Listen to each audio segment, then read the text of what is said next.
Hi, my name is Ben Appel, and I'm here today because I'm angry.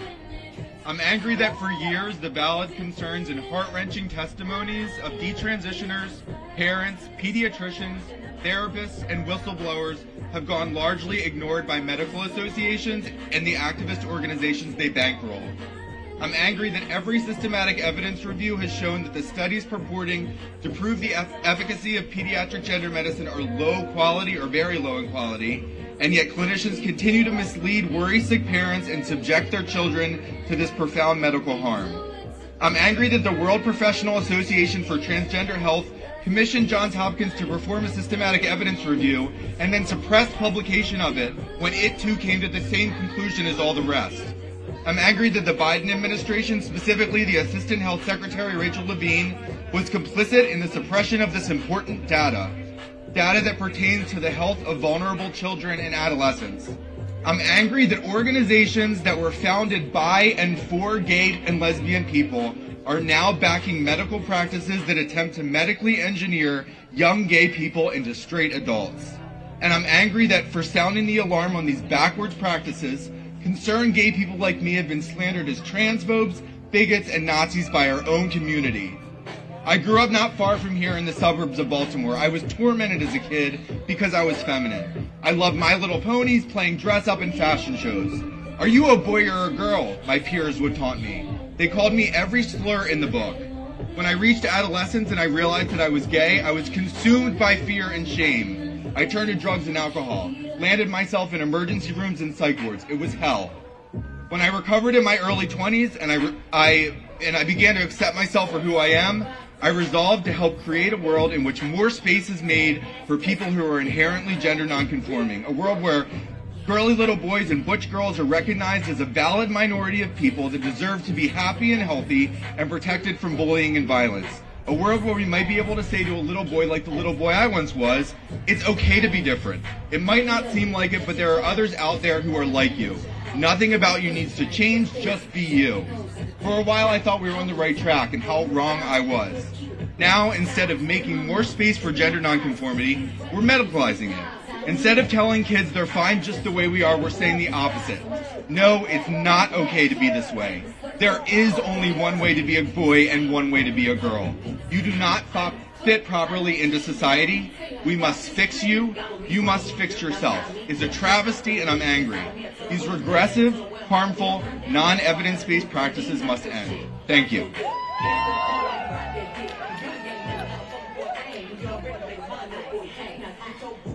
Nick Spencer serves as the Director of Policy for the Family Foundation, a nonprofit organization that stands for Kentucky families and the biblical values that make them strong by advocating for God-honoring public policy in the Commonwealth.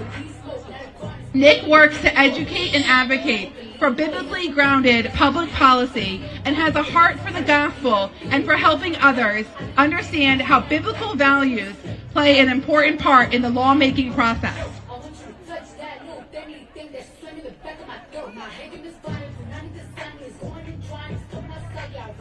Nature tells a story that those in the building behind me would refer to as natural law, a story which human reason can apprehend, but also a story which the human heart can be unfortunately prone to reject. A great deal of that story is communicated by the body. Truths pertaining to the proper function of every level of society, from the individual to the family to the political state, can be known intuitively simply by a rational appeal to human embodiment. When individuals and societies consciously reject these truths, calamity is never far behind. Young people today have been sold a counterfeit story. They've been sold a lie about their bodies and about the implications of being either male or female. Rather than young boys being told that it is good to be masculine, they are told that masculinity in all its expressions is evil and oppressive. Rather than young girls being told that femininity is good and beautiful and worthy of honor, they are told that to achieve true status and equality and freedom, they must reject their femininity in favor of masculine traits. Based on this cultural lie, they reject the story that their body tells them. The problem for these young people is that their body cannot help but tell the truth. As a result, these children and their families are pushed to pursue harmful, life-altering procedures by activists, teachers, friends, cultural icons, counselors, and medical professionals, all in the name of silencing the body's natural witness. Rather than seeking to guide and instruct young children on how to live a fulfilling life within biological and moral boundaries, individuals and institutions leverage their influence over the most impressionable in our society to subvert the biological reality of their bodies. Rather than seeking to uphold and protect the bodily integrity of our most vulnerable population, they seek its destruction.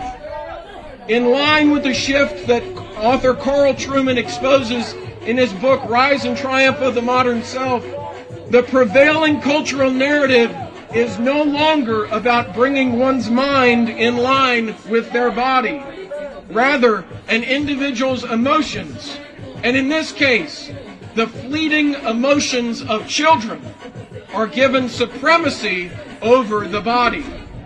The petitioners in this case state as much on page 6 of their brief. But emotions are fleeting. They're easily influenced.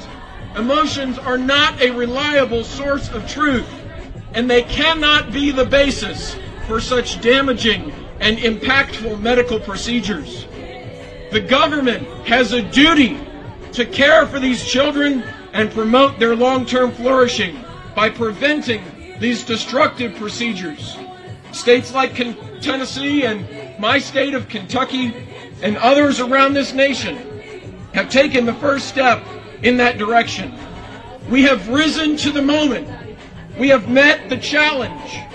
We have proclaimed loudly that it is good for men to be men and for women to be women. I pray that for the sake of children across this nation and for the sake of society in general, that the court will clearly and unequivocally agree. Thank you.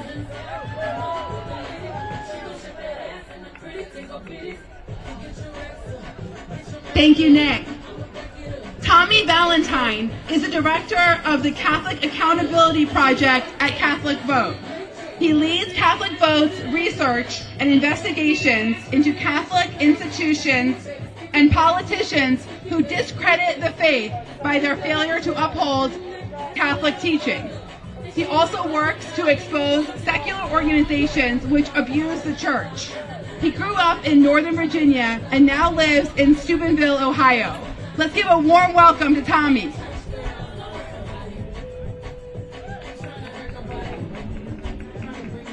Good morning. Well, at Catholic Vote, we're proud to be here with a truly diverse coalition of people from all different backgrounds. And we're also really proud of our bishops. I want to brag on them for a second because they have never wavered on gender ideology. They have consistently spoken out and written that transgenderism is contrary to everything both science and religion tell us about the human person. And their position is based in human dignity and respect for people who are suffering with confusion about their bodies. And as Catholics, we believe that people with gender dysphoria deserve more than a temporary surgical or pharmaceutical fix. They deserve to flourish in the body that God created for them.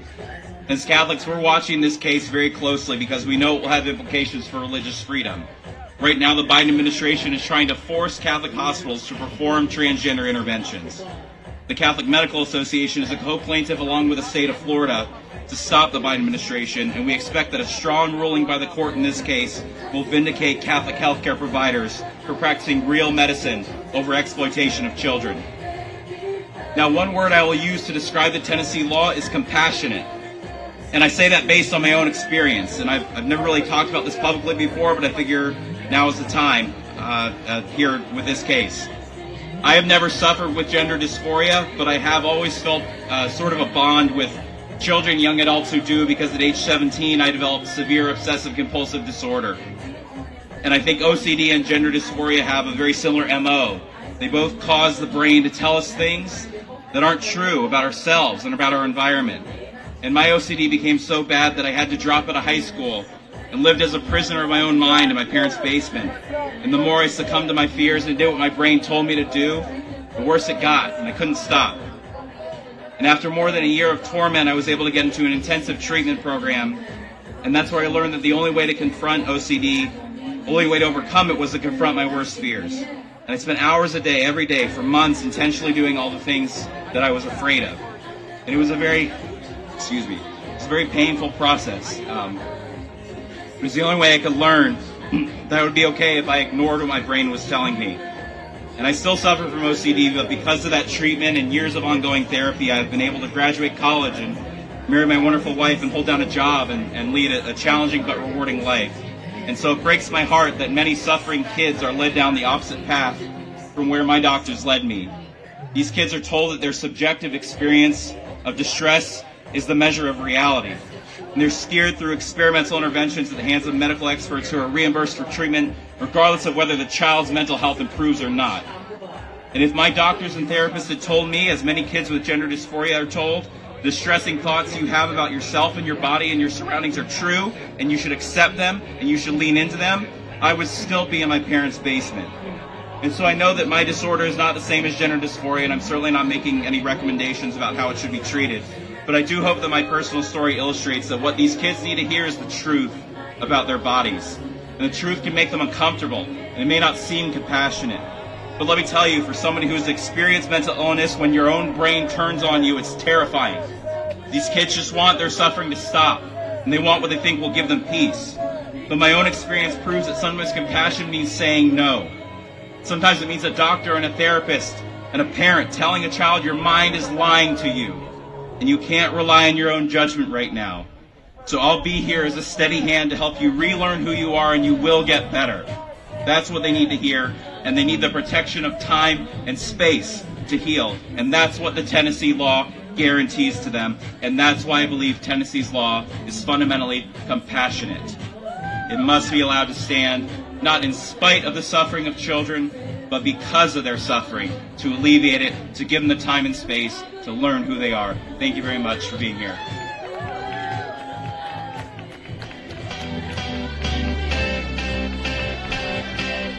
I got a feeling that tonight's gonna be a good night. That tonight's gonna be a good night. That tonight's gonna be a good night. A feeling that tonight's gonna be a good night. That tonight's gonna be a good night. That tonight's gonna be a good night. A feeling that tonight's gonna be a good night.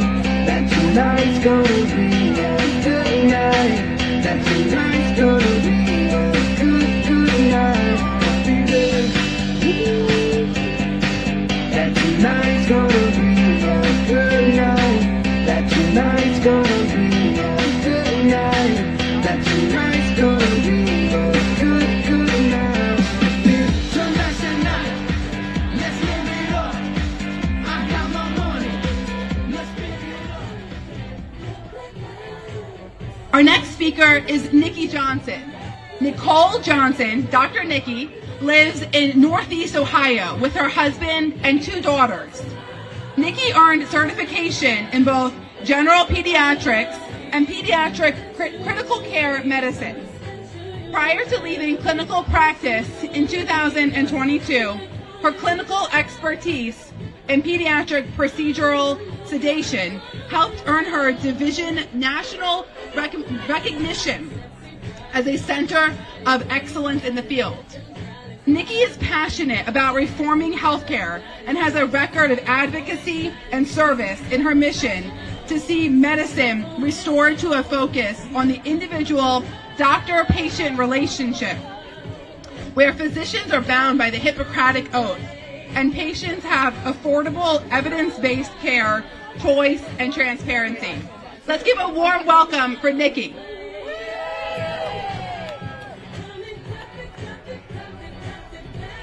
I'm Dr. Nikki Johnson, the co-director for FAIR in Medicine. I am a mother, a physician, and an advocate for health.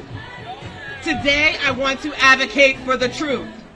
They are trying to drown us out with music because they are not advocating for the truth.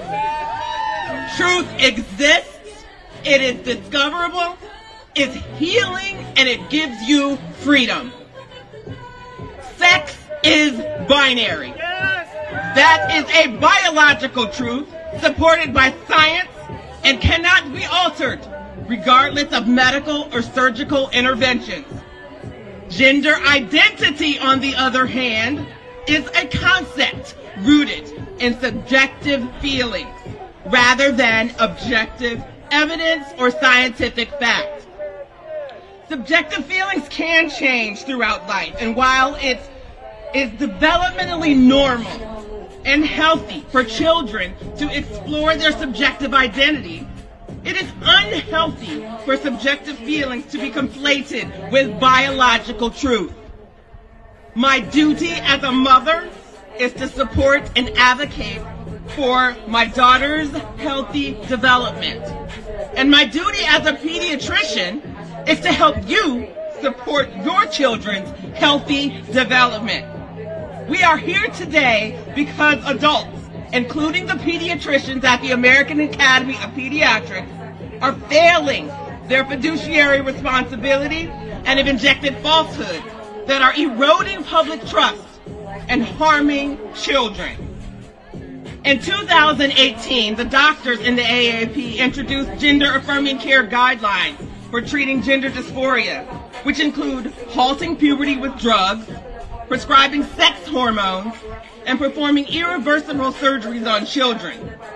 Not only did those recommendations falsely conflate gender identity with sexual identity, but they also lacked quality, supportive evidence. In encouraging children to alter their healthy physiology, disfigure their healthy bodies, and risk long-term side effects, including infertility, the Pediatric organization disregarded many ethical principles. Even worse, the AAP reaffirmed its guidelines in 2023. They appeared to pressure the WPATH to change its guidance, and they support today the defendant in this case. Despite evidence demonstrating no overall benefit and even harm caused by gender-affirming care. Because of this blatant disregard for the truth, our children are witnessing the disintegration of trust and healthy relationships, including the doctor-patient relationship. Without this blatant disregard of the truth and widely accepted ethical principles in science and medicine, we would not need to be here today. FAIR submitted an amicus brief supporting the plaintiff in this case, aiming to assist the court by emphasizing the importance of truth in distinguishing between biological sex or sex and subjective gender identity in legal context. By making this distinction, we can secure individual freedom by protecting essential sex-based rights. By making this distinction, we can let children know the truth and secure their freedom to grow and develop into healthy adults. Truth exists. It is discoverable. It has value. Desistance and detransition is truth. It promotes health. Today I advocate for the truth because the truth is healing. Thank you very much.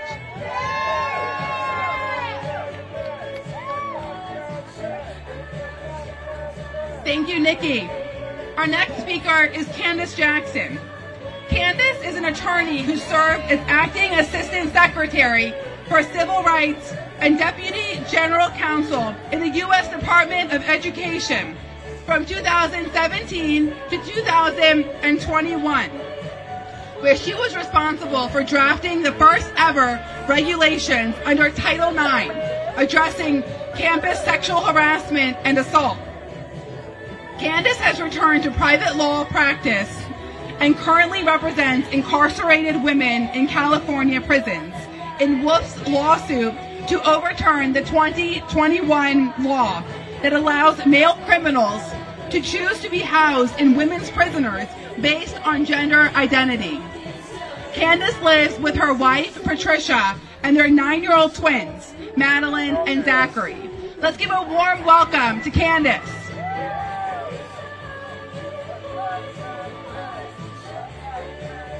It is an honor to contribute to the excellent input from speakers that are assembled today by Do No Harm.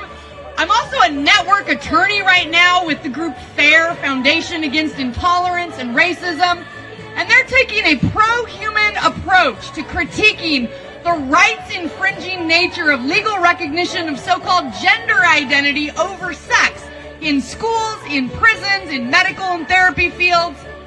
At stake here today in the Supreme Court is whether a state government can ban pumping kids full of hormones that objectively do not promote or maintain health and cause a cascade of serious lifelong negative effects. What we must not neglect to ask ourselves is why. Why would anyone, much less significant numbers of doctors who take oaths to do no harm, jump into the belief system of gender affirmation? Why would the objective and obvious, predictable and palpable effects of using medical technology to deny or hide a person's sex be accepted as worth it? These kids don't have cancer. They aren't dying. They have zero physical malady for which dangerous medtech experiments might be tolerated. While the demand for access to body modification to reflect gender identity might be new, the die that cast this mold is ancient. Castrating young boys and mutilating the genitals of young girls to make purity or chastity permanent is an age-old evil popping up periodically throughout history. So bodily harm in the worship of gender identity is a contemporary manifestation of a very old lie, and it is always based on an unprovable assertion in the metaphysical realm, not in fact or evidence.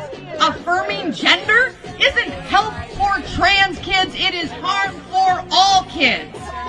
What the honorable justices will be debating here today isn't about transgender youth or trans health care.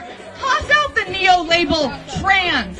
This is about girls and boys and whether to give them medtech to self-harm in pursuit of false spirituality. Today's battle is about recognizing that in our moment of civilization, we have a choice either to cling to mystical beliefs to justify carving up kids or to see in the echoes of history that no decent society pretends there is ever justification for harming kids with lies and butchery. No matter if a doctor, a parent, or a child believes in medicalizing their inner identities, the state has a fundamental duty to protect kids from sacrificing health, fertility, adult sexual function, and to preserve every boy and girl's chance to grow up with a healthy body and an unpoisoned mind regarding the truth that human sex is unchosen and unchangeable, independent of feelings or stereotypes. That truth isn't a burden to our kids. It's the intricate and miraculous foundation of personhood, of being human. May we reject the lies, fantasy, and human destruction of gender beliefs and step forward today into the truth, reality, and human dignity grounded in recognition of sex as fact, not fiction. Thank you.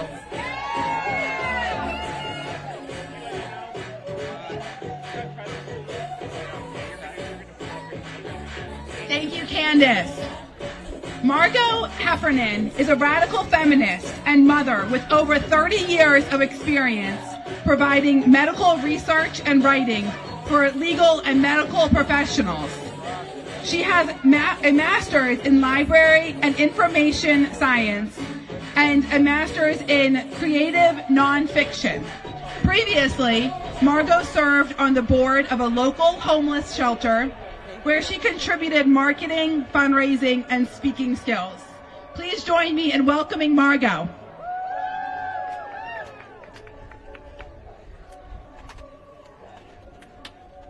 Good morning, DC.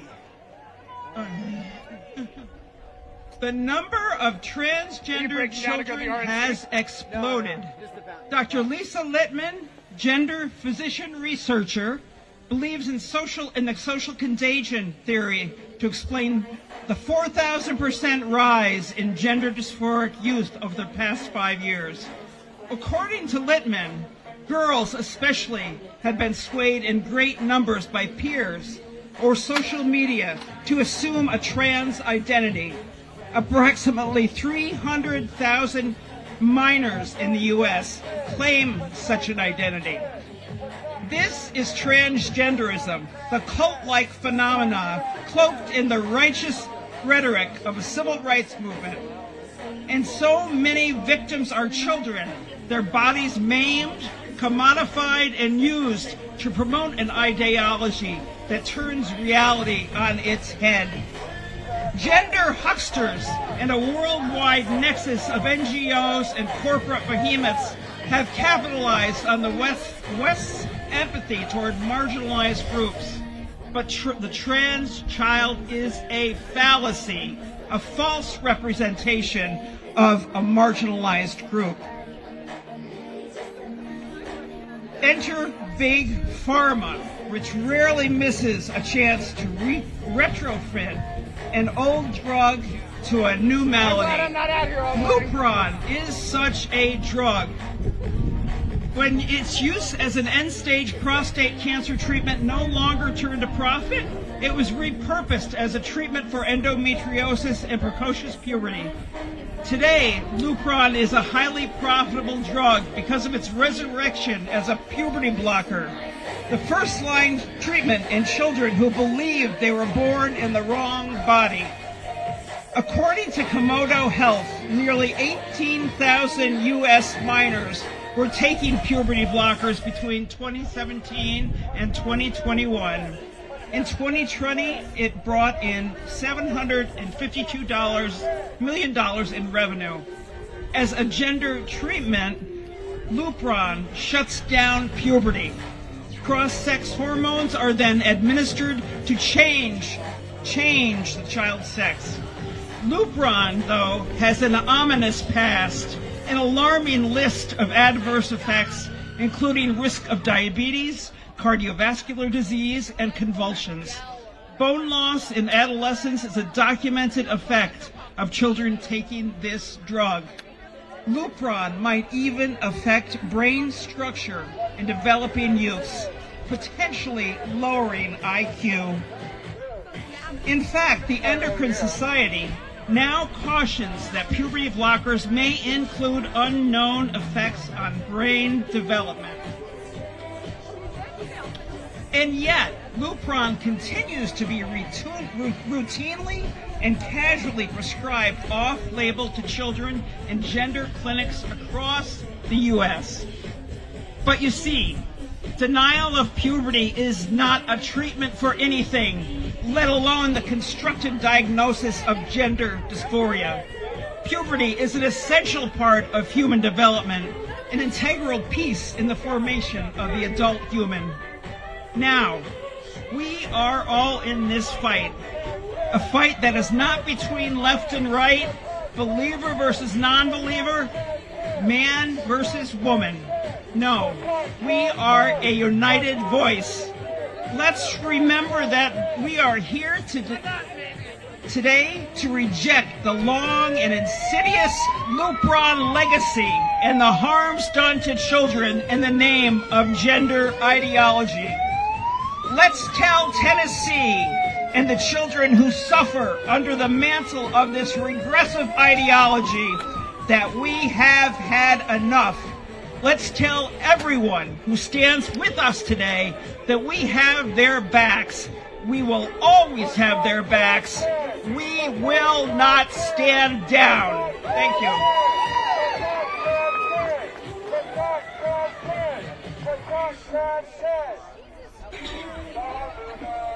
Thank you, Margot.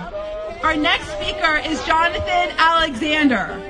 Jonathan is an attorney and senior counsel for Governmental Affairs for Liberty Counsel, a litigation firm dedicated to advancing religious freedom, the sanctity of life, and the family. In this capacity, Jonathan consults with and advises law and policymakers at the federal, state, and local levels across the nation. Please join me in welcoming Jonathan to the stage. Well, good morning.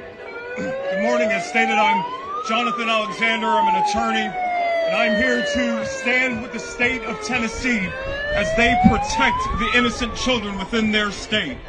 You know, we were all created and our bodies are intricately designed to grow and to thrive and to overcome. And all of our nation's children have everything that they need within them to blossom into strong, capable adults that they are capable and destined to become.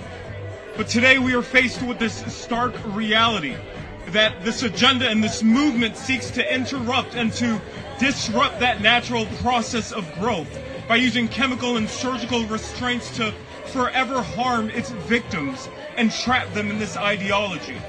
We have to be clear about one thing, that this is not healthcare. This is harm. This is harm that's masquerading as a solution. And thankfully, the state of Tennessee and states all across the country are standing up and saying no to this. You know, I've heard the arguments from the other side, and I've heard that they are offering promises through these interventions.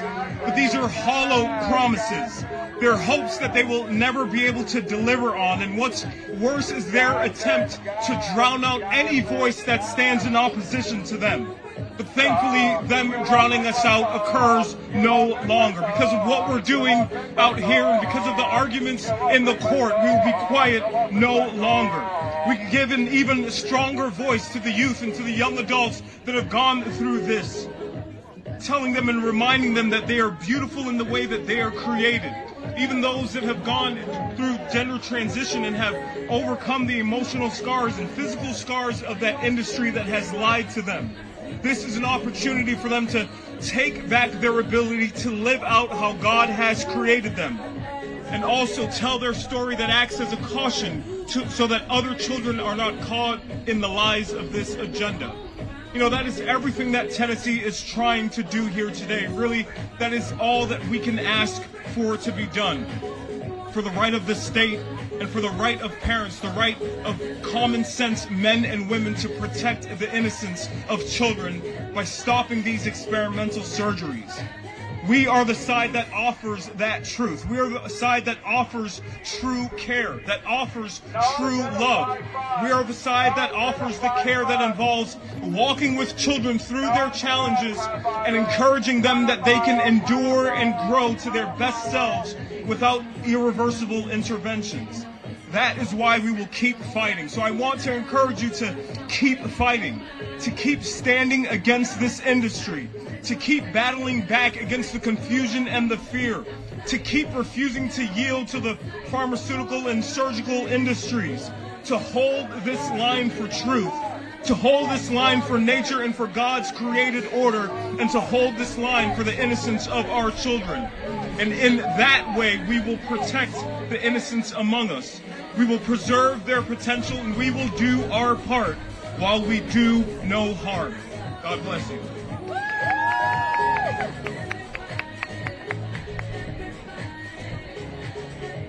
All right, what an amazing lineup of speakers we've had from a very diverse background, and I love hearing their stories and their voices and telling the stories about why they're out here today. Now's your opportunity to tell everybody, remind everybody, let your voice be heard about why we're out here today. All right, so let's remind everybody to stop the harm, stop the harm, stop the harm, stop the harm, Stop the harm.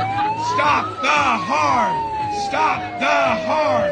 Stop the harm. Stop the harm. Stop the harm. Stop the harm. Stop the Stop the harm. Stop the harm. All right, and I'm gonna yell protect. You're gonna say kids. Protect. Protect. Protect. Protect. Protect. Protect. Protect. Protect. Protect. Protect. Protect. Protect. Protect. Protect. Protect. Protect. Protect. Protect. Protect. Thanks for coming out. We're getting some more great speakers for you.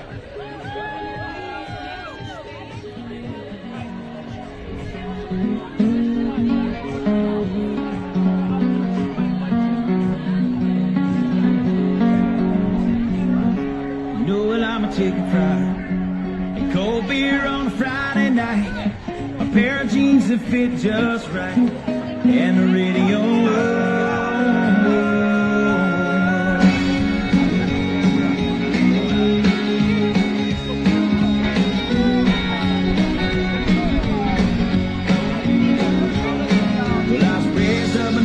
Shade of a Georgia pine, and that's home, you know. Sweet tea, pecan pie, homemade wine, where the peaches grow. My house is not much to talk about, but it's filled with love that's grown in southern ground, and a little bit of chicken fried. Cold beer on a Friday night, a pair of jeans that fit just right, and the radio.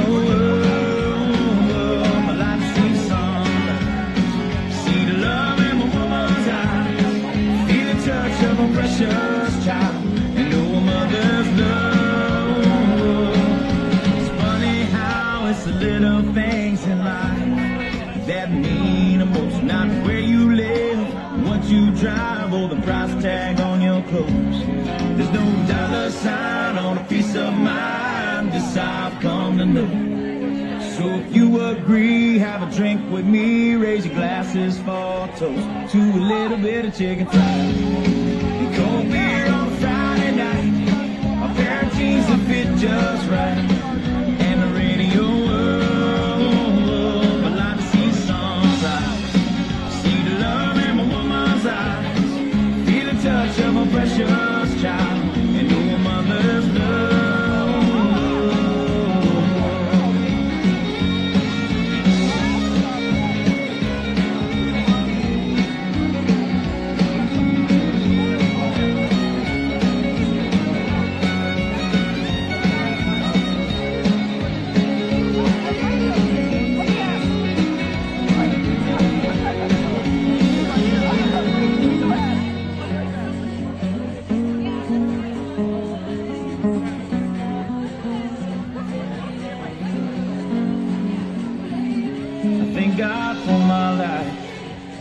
For the stars and stripes, may freedom forever fly. Let it rain. All right, folks. My name is Lindsay Killen. I am the Chief Operating Officer with Do No Harm. I'm also a native Tennessean. Go Vols! Thanks for being here. I am substituting for Beth, and I am going to introduce our next speaker, who is Dylan Jeremiah with the Family Policy Alliance. Dylan Jeremiah serves as the Director of Government Affairs for Family Policy Alliance, advancing the ministry's vision and mission in Washington, D.C. In his role, Dylan engages with congressional offices, federal agencies, and the executive branch, as well as partners with D.C.-based national allies to develop and execute strategies to mobilize FPA constituents and serve as a resource for state-based allies. Everyone welcome Dylan.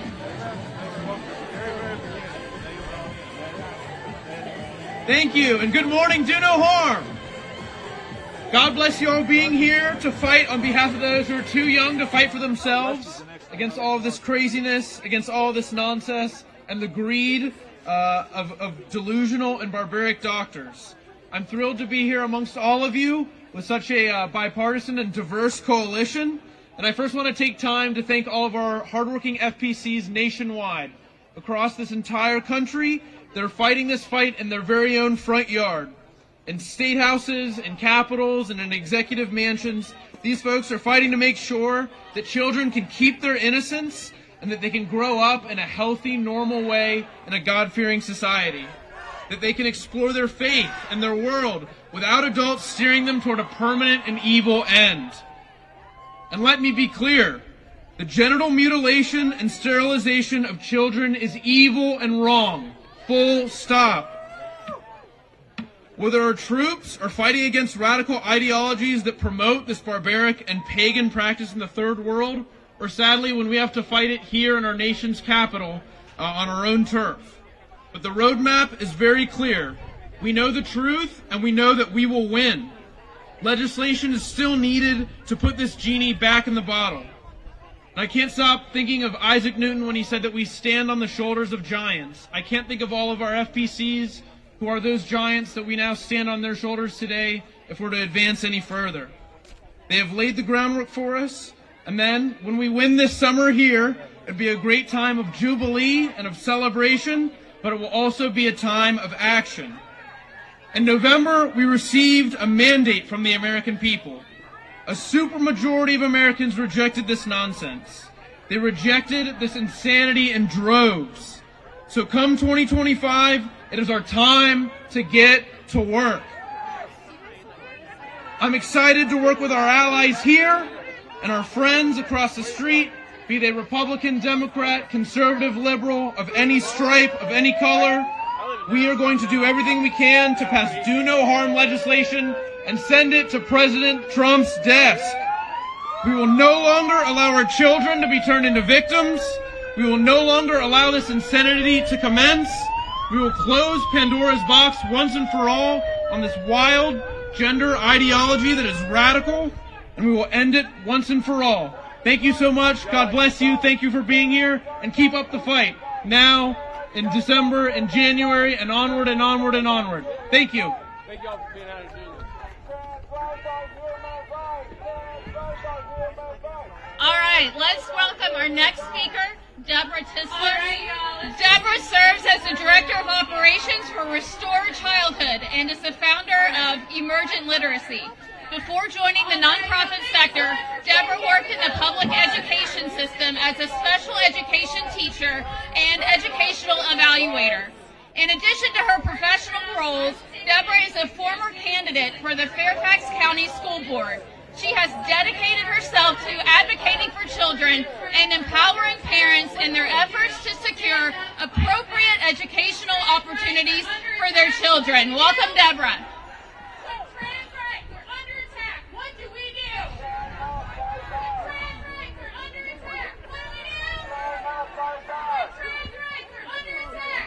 Good morning, and thank you for this opportunity to speak at this historic moment on the steps of the Supreme Court.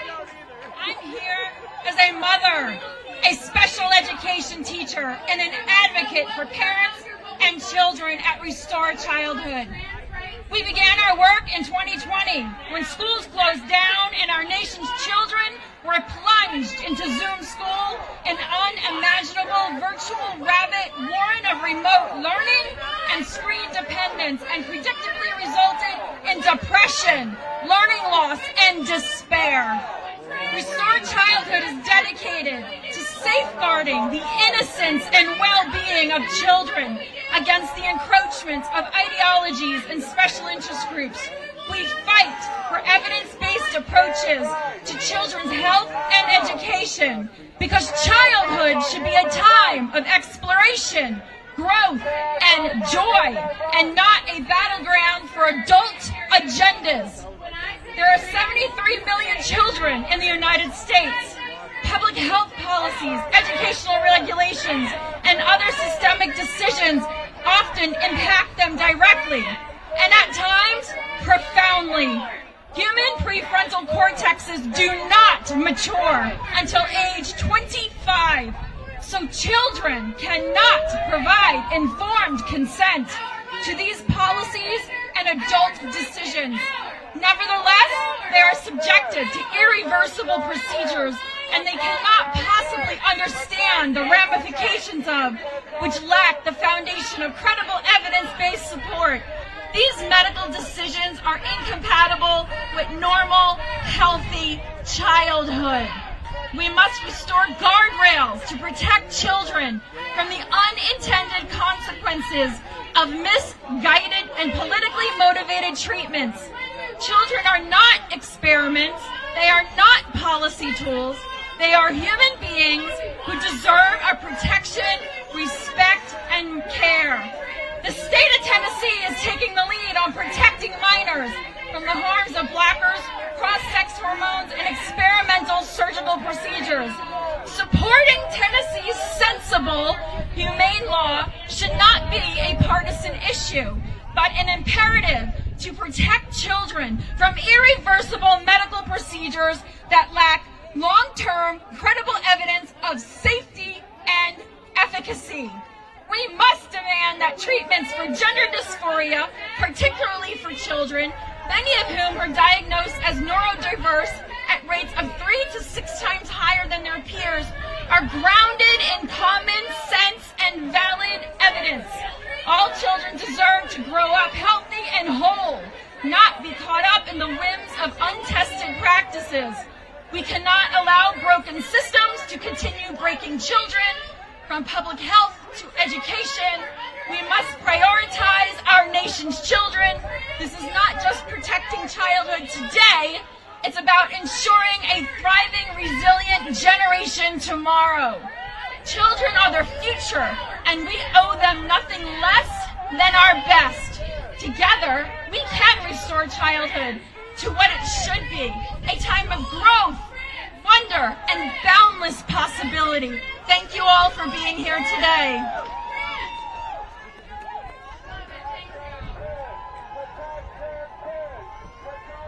All right, our next speaker is Sarah Perry. Sarah Parshall Perry is a senior legal fellow at the Edwin Meese Center for Legal and Judicial Studies at the Heritage Foundation, where she focuses on civil rights, constitutional governance, regulatory policy, and the proper role of the courts. Please welcome Sarah.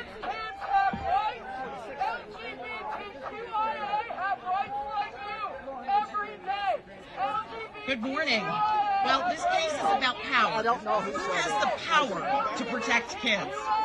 Is it the people and their elected representatives, or unelected judges who decide that they're going to make determinations about what they think is best?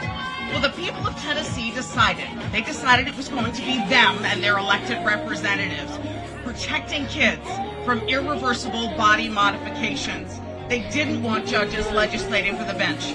They rightly decided that they were going to enact a shield of protection around the children of the state of Tennessee. The Constitution gives state officials, like those legislators, wide discretion to protect the welfare of adults and minors. And the Supreme Court has held that state officials have, particularly in the area of scientific uncertainty and controversy, extreme latitude, like sex change procedures for kids. Until a few years ago, the notion of providing sex change procedures to children was unthinkable. So was the idea that courts and not the people should be the ones to assess the evidence and decide whether kids suffering from gender dysphoria should be allowed to take life-altering, off-label drugs that risk permanently sterilizing them. But the federal government says that the Constitution's Equal Protection Clause requires the Supreme Court to short-circuit the democratic process on child sex changes. It wants to substitute the judicial determination and legislative judgment of the people of Tennessee by substituting its own preferred policies into a Constitution that doesn't say anything about it. But the Equal Protection Clause doesn't give the Supreme Court the power to act like a medical board and approve or disapprove medical practices. It simply prevents against discrimination, and Tennessee's law does not discriminate. It doesn't classify based on sex. It doesn't classify based on transgender status. It simply restricts individual children from accessing drugs below a certain age. That is the classification, and that is not discrimination. The federal government says there is a medical consensus on gender transition interventions, but we all know that that's a lie. The science is lacking, and gender ghouls and practitioners know it. The Supreme Court has held that state and federal legislators have wide discretion to pass legislation in areas where there is uncertainty. The federal government likes to transition first, ask questions later. They can have that approach, but the people of Tennessee don't want it. And their decision to restrict that approach is just a routine exercise of state power that happens to touch on a controversial subject that doesn't justify constitutional override. The government is trying to impose gender identity policy on every state in the country through reinterpretation of the Constitution. But nothing in the Constitution requires states to permit medical experimentation on children, period. By analysis, any analysis, no matter how you look at it, Tennessee will win.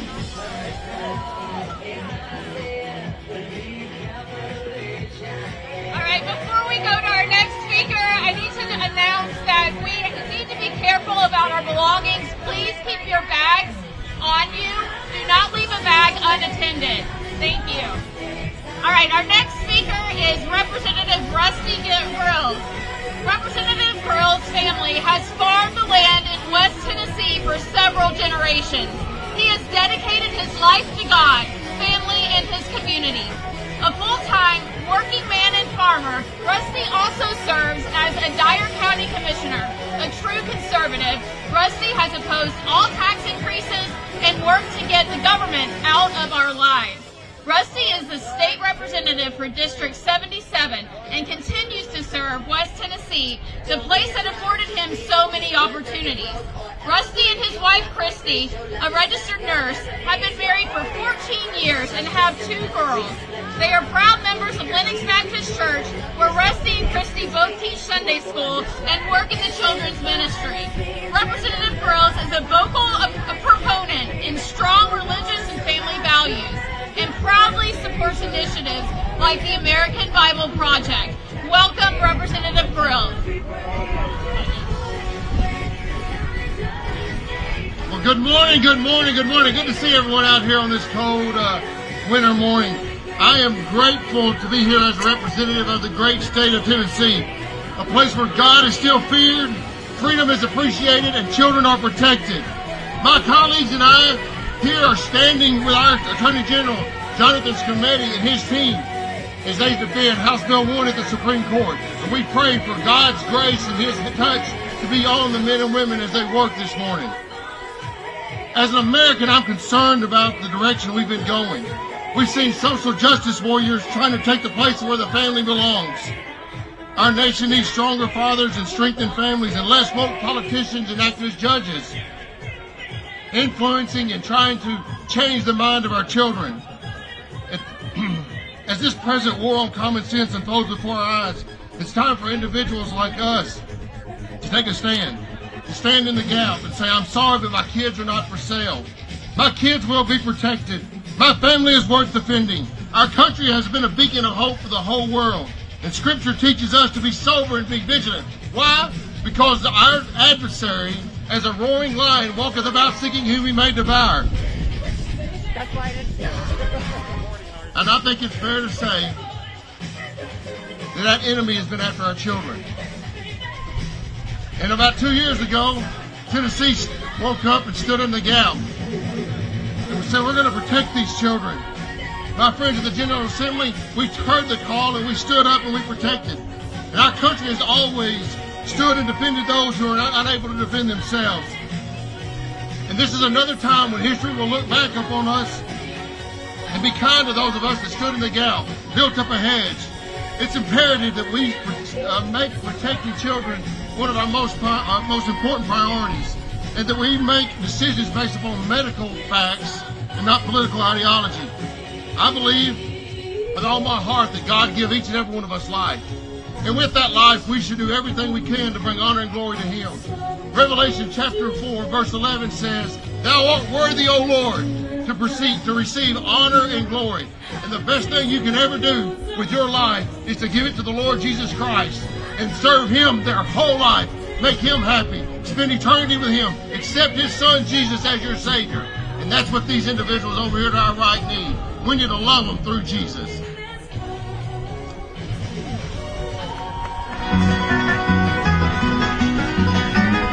Let's sing Rocky Top together with the representatives from the state of Tennessee. Come on up.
Representative Zachary was elected to serve in 2015 to the 109th General Assembly. He represents the 14th House District.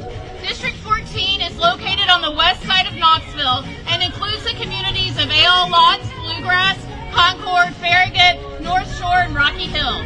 Throughout the 113th General Assembly, Representative Zachary has served as the chairman of the Calendar and Rules Committee and is a member of the Commerce and Finance Ways and Means Committee and the Business and Utilities Subcommittee. Representative Zachary has been married to his wife Holly for 25 years and they have one son. He serves as a deacon at First Baptist Concord in Knoxville.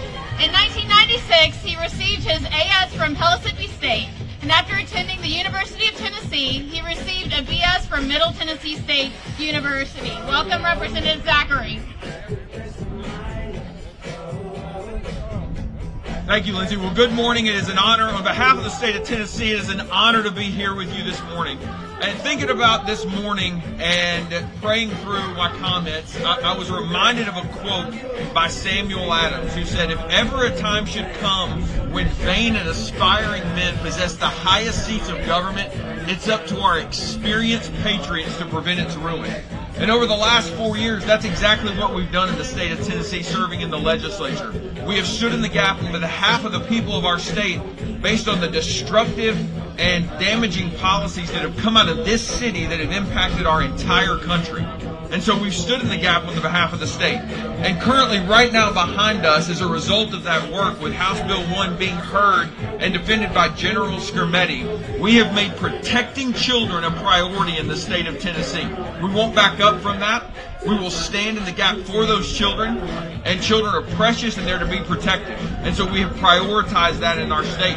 And so I think it's important to remember that this is, whatever happens here, and we're very confident that the Supreme Court will find favor in our ruling based on all the things the speakers before me have said. But we're confident that they'll rule in favor of us. And that the 20 states that have passed legislation to protect children, that will be upheld. But it's important to remember, this is not the end. This is just the beginning. This is certainly a win, and it's extremely important. But this is just the beginning of a new day in America. It's what Reagan said. It's a morning in America. And beginning on January 20th, we've got new leadership. And so we as the people of this country need to encourage our representatives to be bold and courageous and take the steps like we've done in Tennessee to defend those who need defending, to stand for the vulnerable, and to pass quality, sound legislation that defends the people and represents the republic the Lord has blessed us with.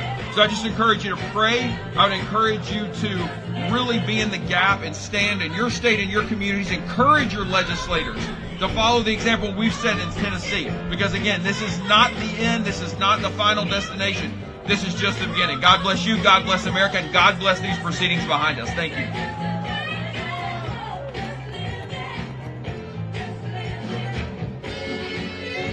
Our next speaker is Representative Mark Cochran.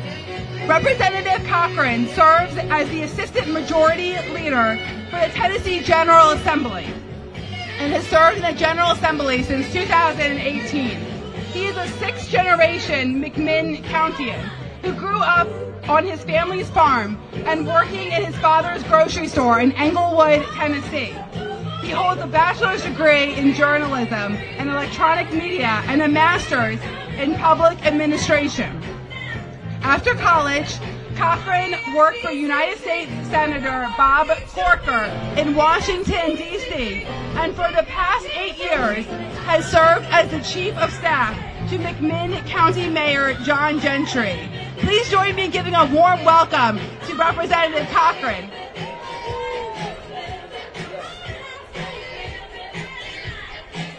Guys, thank you very much. Hey, I'm honored to stand with you this morning in support of SB 1, Tennessee's law banning gender reassignment surgeries and procedures for minors. You know, as our state's assistant majority leader, I was honored not only to vote for this legislation, but to co-sponsor it.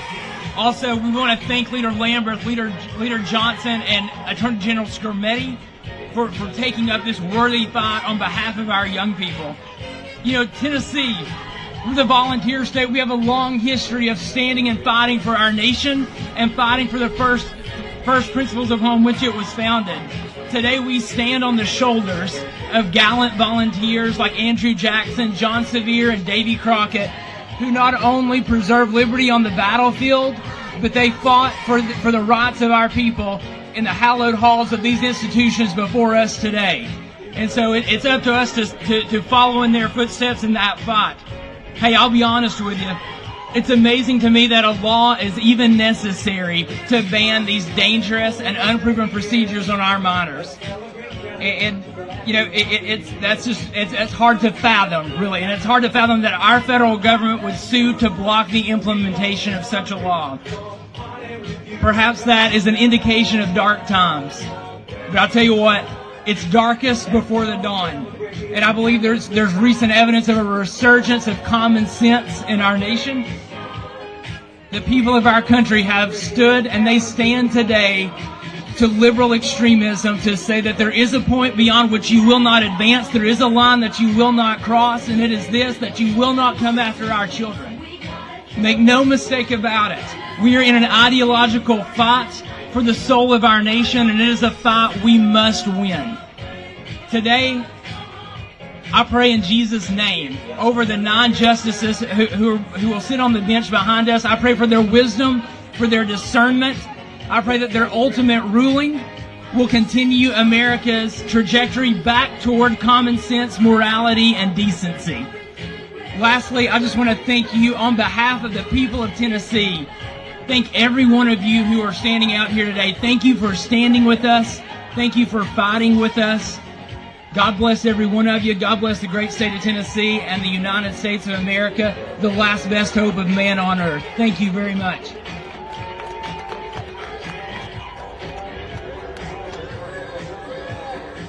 Our next speaker is Jeanette Cooper. Jeanette is a co-founder of Partners for Ethical Care, an all-volunteers, grassroots, nonprofit organization dedicated to abolishing the affirmation model of gender identity. She has testified in state legislatures around the country, sharing the experiences of parents of trans-identified children and exposing the suicide myth. Jeanette hails from Chicago, Illinois. Please join me in giving a warm welcome to Jeanette.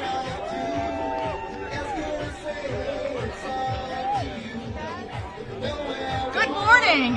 In July of 2020, I awoke to the unmistakable sound of the police pounding on my door. My house was on fire and would be destroyed within hours. But the pain of losing my house was no match for the pain of losing my daughter a year earlier to gender ideology. Houses can be rebuilt. Time can never be recovered. But at this moment, there is a house that is still on fire, and instead of running away from it, young people are running toward it. Inside this burning house, there are adolescents learning to magnify and multiply their discomfort, not given the grace to grow, but pathologized into prescriptions by so-called professionals. At the front door of this house is a woman who employs children as emotional servants to satiate her appetite for acceptance, choosing the youngest, most caring children to take her hand into this burning house, adding adolescent accelerant to angst. She positions herself in a Hollywood drama of her mind as savior to trans kids, offers free mom hugs like a free lunch that is never free, feeding her codependent lifestyle with the flesh of strangers. She is surrounded by pernicious professionals that have lured children and their parents inside with glitter and rainbows and promises of safety from the cruel, hateful world. Parents are pushed over the threshold, take out their insurance cards, open their wallets, and cling to the hope that this societal problem can be solved with a scalpel. Children are choking on smoke, gasping for air, afraid to leave the house even though they are dying inside of it because now all of their friends are there. Friends are there like inpatient, always a patient unit where no one ever gets well enough to leave, treatment never stops, and everyone is in perpetual state of panic.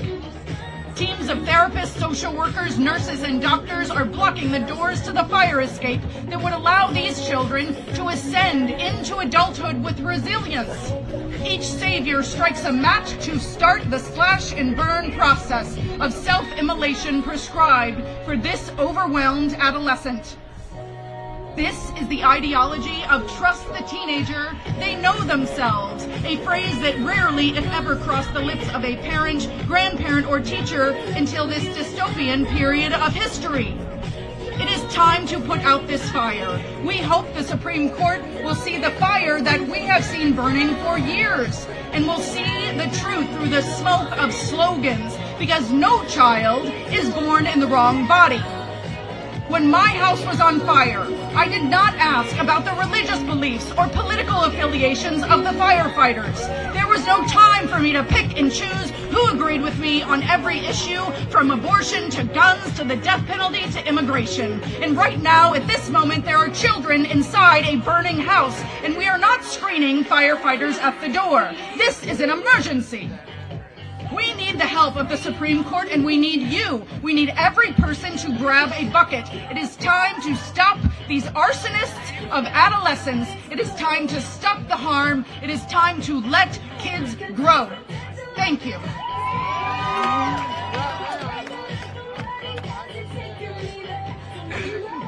Thank you, Jeanette. Our next speaker is Matt Sharp.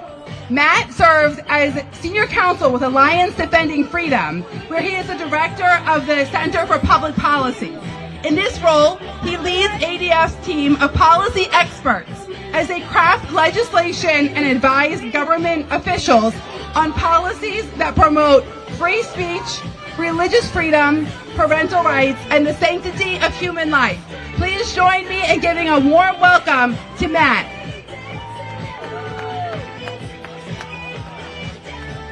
Good morning. Every child deserves to be kept safe from harmful drugs and surgeries. And no one, I repeat, no one has a right to harm children. And that's why Alliance Defending Freedom has been working with lawmakers, policy organizations, medical professionals, and countless others to protect children from dangerous, life-altering, and unnecessary gender transition drugs and surgeries, and to help defend these critical laws in court. Children who experience discomfort with their biological sex deserve to be treated with dignity and respect. And they need access to compassionate, effective mental health care that is rooted in biological truth. But activist and profit gender-driven clinics, like the one at Vanderbilt University that bragged about gender transition procedures being, quote, huge moneymakers, They have deceived children and parents alike into believing that unnatural, life-altering, and even permanently sterilizing puberty blockers, hormones, and surgeries are the solution to these children's struggle. These clinics use hormones to delay puberty and to transition children. That traps these vulnerable children into dysphoria that they would naturally desist from if we just let them experience normal and healthy puberty instead of damaging their bodies. Indeed, the American Psychological Association admits that the overwhelming majority of children will naturally resolve their dysphoria as they mature. Simply put, the medical establishment is failing these children, prioritizing profits and ideology over science-based care for kids. And that failure is being compounded by our own federal government, working in conjunction with gender ideology activists to push this dangerous ideology over the health and well-being of children. Rather than supporting Tennessee and the 25 other states that have passed these laws protecting kids from medical transition, the Biden-Harris administration is advocating for these laws to be struck down right now here at the High Court. Remember, this is the same administration that secretly pushed groups like WPATH to lower the suggested age limits for these dangerous drugs and surgeries for children. And it did so at a time when many other countries around the world are correcting course. Those countries have seen firsthand the irreversible damage that this medical transition does to children experiencing gender dysphoria.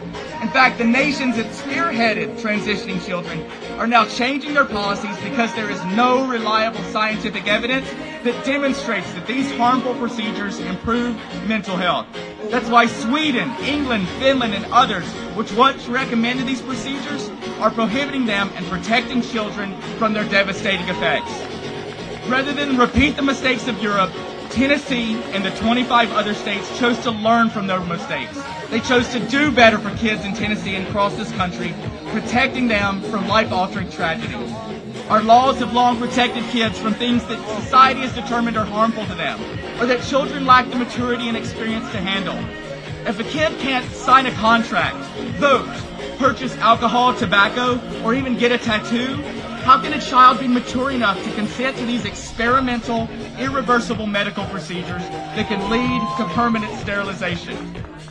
Tennessee's law rightly protects children's natural biological development, ensuring that these kids experiencing dysphoria have a chance for comprehensive healing and counseling instead of dangerous, life-altering drugs and surgeries. Laws like Tennessee's reject the politicized and harmful practice of pushing kids towards drugs and surgeries that have irreversible harms. Children deserve health care rooted in science and biology.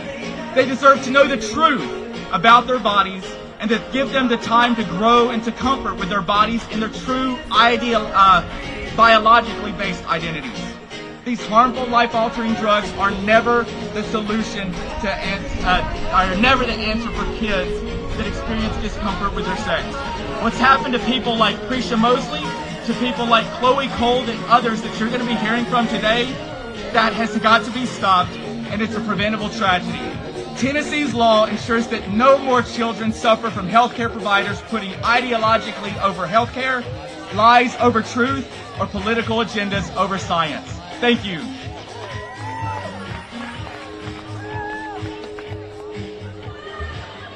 Thank you, Matt. Our next speaker is Aaron Friday.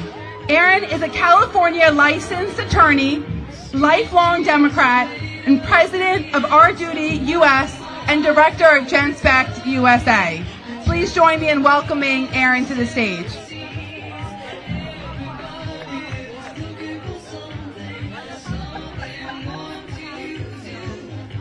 I am a lifelong California Democrat and a mother of a daughter who used to believe that she was born in the wrong body. Every medical provider I asked for help told me that if I didn't transition my 13-year-old, that she would commit suicide. I was given one treatment plan. They tried to coerce me into believing the fiction that my daughter could have a female body and a male brain, but I would not affirm her self-loathing. I ignored the gender cult, reminding her in 1,000 ways that she was just as perfect as the day that she was born. My daughter no longer believes that she is a boy, escaping permanent harms to her body. Voltaire said, "Those who can make you believe absurdities can make you commit atrocities. It is absurd to believe that humans can change sex. It is absurd to believe that humans have a gendered soul that must be affirmed by drugs and surgery. To believe that a child can be born in the wrong body. To believe that a child can make irreversible medical decisions. To believe that parents can decide to maim and sterilize their children. It is absurd to believe that if a child does not have his or her puberty blocked, gets cross-sex hormones, or have healthy body parts removed, that child will commit suicide. It is absurd that the American medical societies like the AAP, AMA, APA, Endocrine Society are all ignoring the world's largest systematic review of the evidence, the CAS report. So now, for the atrocity, parents across America are losing custody of their children for refusing to poison them with the drugs that will sterilize them and turn them into forever patients. Child Protective Services is taking children from parents who refuse to socially or medically transition their children, and not just in blue states. 14,000 children have had gender interventions performed on their bodies over 5 years. And this figure doesn't include Kaiser, one of the largest gender mills in our country.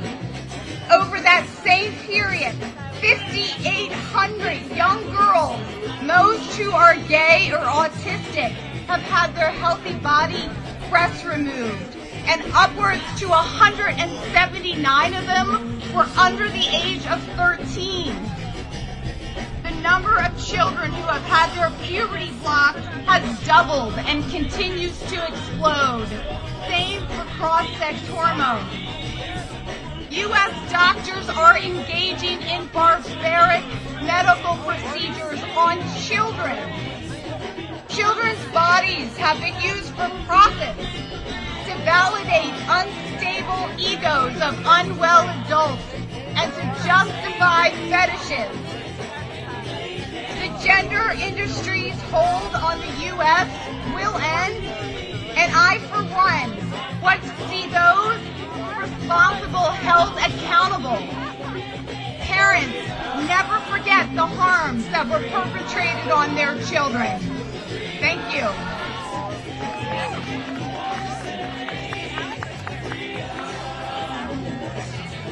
Thank you, Erin. Our next speaker is Jamie Reed. Jamie is one of the first public whistleblowers from a pediatric gender clinic in the United States.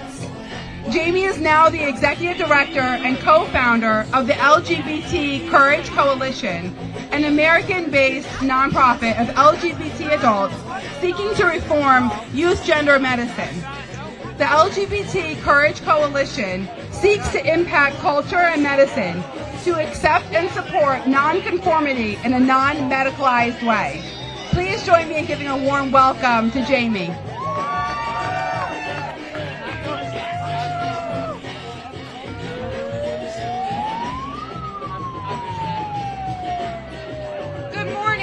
My name is Jamie Reed, and I am a whistleblower from a pediatric gender center in the United States. I am a lesbian and a mom, and I also serve as the executive director of the Courage Coalition, a coalition of lesbians and gay men opposed to pediatric gender transition. I join you today on the steps of this great institution to tell you about what has happened in our country when one of our fundamental core institutions in this nation goes awry: science. We are here because a series of flood walls fell under the onslaught of good intentions and misplaced ideas about kindness. When I worked in a pediatric gender center, I believed that I was operating under the guidelines that were created from the scientific method. that a hypothesis was actually created and tested with rigor and then either proven or disproven. I would like to tell you about what happens in one person's world when science goes completely awry. In 1953, Jim Lovell, who would go on to become one of our most famous and beloved astronauts on the Apollo 13 mission, and yes, you can picture Tom Hanks right now if you need to, he was a test pilot. He flew planes in the Navy, planes that would take off from aircraft carriers and then land on that aircraft carrier in the middle of the ocean. He would have to land this plane by lining up in the most precise way to allow a hook to grab the back of the plane to allow it to stop. Jim Lovell took off in a plane that he believed had all the best scientific instruments available to him. Instruments that allow him to track the plane in space and time. Its velocity, its speed, all of these instruments flowing and precise so he could confidently operate this machine. At some point near dark, all of the instruments in his plane go completely black. He was left with nothing but his basic observations of the world. He believed that he was quite possibly going to fly that plane in circles alone until he crashed into the middle of the ocean and drowned. When I worked in a gender center, I believed that I was operating a machine that had precise instruments, that we had measured and tested a hypothesis well before we had ever given any of these interventions to children. At a certain point, I came to understand that I was operating a machine that had no working instruments at all. We were relying on self-reported questionnaires given to children, research studies that lost 30% of the patients, and a self-congratulatory loop of clinicians who made money off of the very treatments that they reported to be studying. And when the data didn't suit their narratives, they simply buried it. I was flying blind, in the dark, very, very alone, and I felt that if I continued on this trajectory, I would be forever harming children. Jim Lovell faced the obstacle of having no scientific instruments and fell back on the very basics of what science gives us, a way to observe the world and let those observations of our natural world guide us. He began to circle his plane in a giant wide loop, taking in as much information as he could. Similar to the group SEGM, the Society of Evidence-Based Gender Medicine, the only group to submit a neutral amicus brief in Scrimeti in support of neither party, but rather neutral and just based on science. SEGM reviewed the evidence and saw the developing patterns that these interventions were not without harms and that the presenting cohort had radically changed. They knew that something was seriously awry.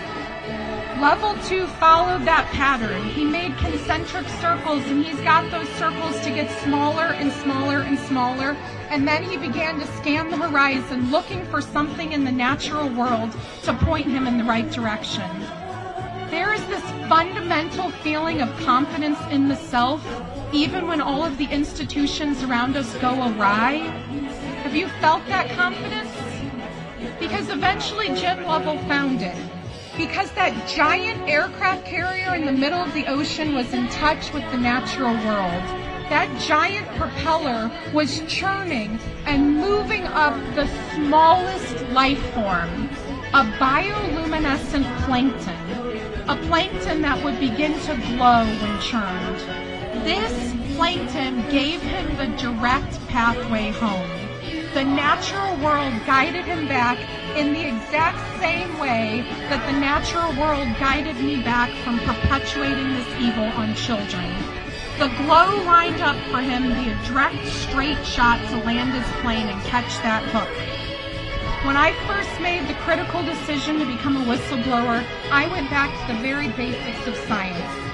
Is this intervention given to children helpful or harmful? Do the risks outweigh the benefits? Are these children getting better? When I was able to look at these interventions on the most basic level, I was able to begin to see what so many of you just knew from the start.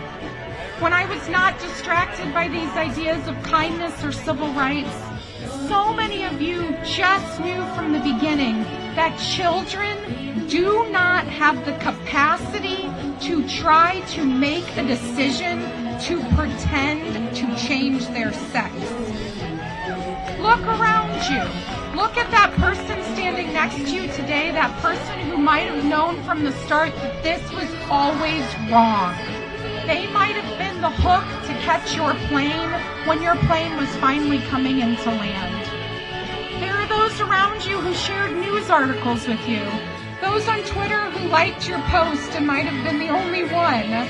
Those were like you. They saw that bioluminescent plankton. They trusted that they had the confidence inside of themselves. When the rest of the world was telling you that the science was settled, they were willing to stand by your side and say, not only is the science not settled, but Jack Turbin is a liar. Joanne Olsen Kennedy is a liar. Meredith McNamara and yes, even WPATH are simply liars. Liars of the worst kind. When you were in your own plane and all of your instruments went dark and you felt nothing but alone, all of those around you knew exactly how you felt. And some of us here today not only had all of our instruments go dark, but some of us are women who love women and men who love men, and just know that we have lost everything. We have lost every single legacy organization that was ever created to support and fight for us. So we need each other more than ever. We need everyone here today in this movement, those who knew from the start and those like me who made serious, grave errors and took a long way to find my way back. And I'm going to say it, we even need those over there because they have simply not yet found the pathway back home. So today, as they inside are grappling with these complex legal questions, we know there is only one truth in this natural world. No one can change their sex. We cannot change the natural world, and no adult should be allowed in any state in this nation to lie to children about such a fundamental truth. I believe that the Supreme Court is going to make the fundamentally correct decision. They will agree that we as a society have the right to govern ourselves in a way to protect children and ground them in truth. And together, we can guide more of those back to that aircraft carrier, back to that hook. You are going to need to be their hook and grab them back. And we can eventually land back on solid, firm land where the basics of science can lead us all home.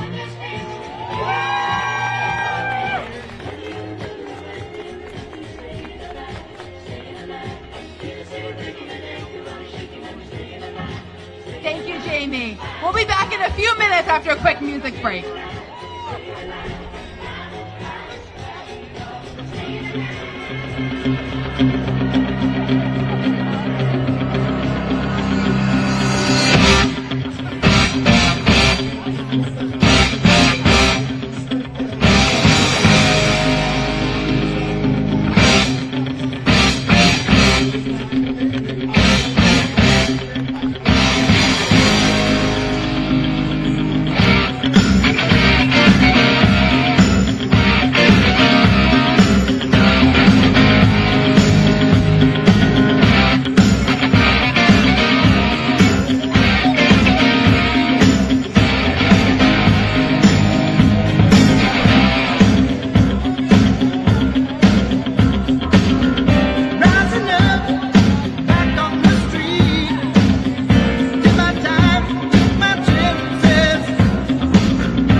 Elton, aka Billboard Chris, is a father of 2 girls from Vancouver, Canada, who has been traveling the world since 2020, having street conversations, generating media, and reaching millions of people about the dangers of gender ideology.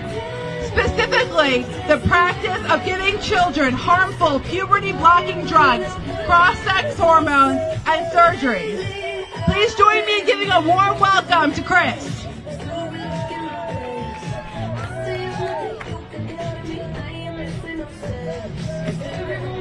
All right.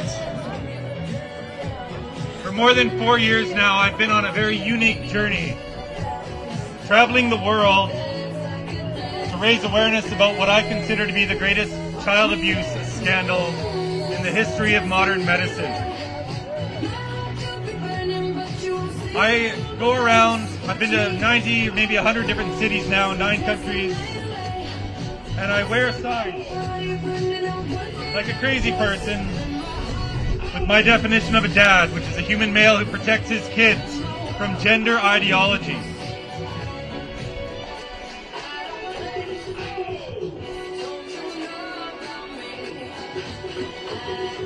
We have today a cult which has captured our medical institutions. And of course I'm referring to the criminally insane practice of trying to change the sex of children with puberty blockers, cross-sex hormones, and surgeries. I wasn't always a human billboard, of course. I used to have a real job. I was a financial advisor. I didn't really like that job anyway. It's kind of dreadful, to be honest. But in 2019, I came across 2 words which changed my life forever. Those words were puberty blockers. I was on Twitter one night scrolling along and I saw somebody talking about this. And as a father of 2 girls, aged 7 and 9 years old at the time, I said to myself, what the heck are those? That doesn't sound very good. And so I started researching this, and the more you learn, the crazier this gets. But it truly is the job of a parent today to protect their kids from gender ideology, because we have a cult which has captured our medical system, it has captured our governments, it's captured supranational organizations, and it's even in our schools, teaching children that if they have distress about their sex, that they must have been born in the wrong body. What an abusive message to send to a child. Never mind the physical harm that's being done. Teaching a child that they were born wrong is extraordinarily psychologically abusive. Children are being irreversibly harmed by medical professionals practicing what is falsely referred to as gender-affirming care. It's not caring to stop the development of children with puberty blockers. It's not caring to alter their development with the opposite sex's hormones. Puberty blockers are repurposed chemical castration and cancer drugs which have never been approved by any medical jurisdiction in the world to treat this condition known as gender dysphoria, which itself is a fake, incorrect diagnosis in almost all cases today. These children don't have gender dysphoria. They're suffering from some other mental health problem. Invariably, these children are struggling with autism, other mental health comorbidities, borderline personality disorder. They've suffered abuse, trauma, or in many cases, they've suffered sexual abuse. It's not exactly rocket science to understand that a girl who suffered sexual abuse isn't exactly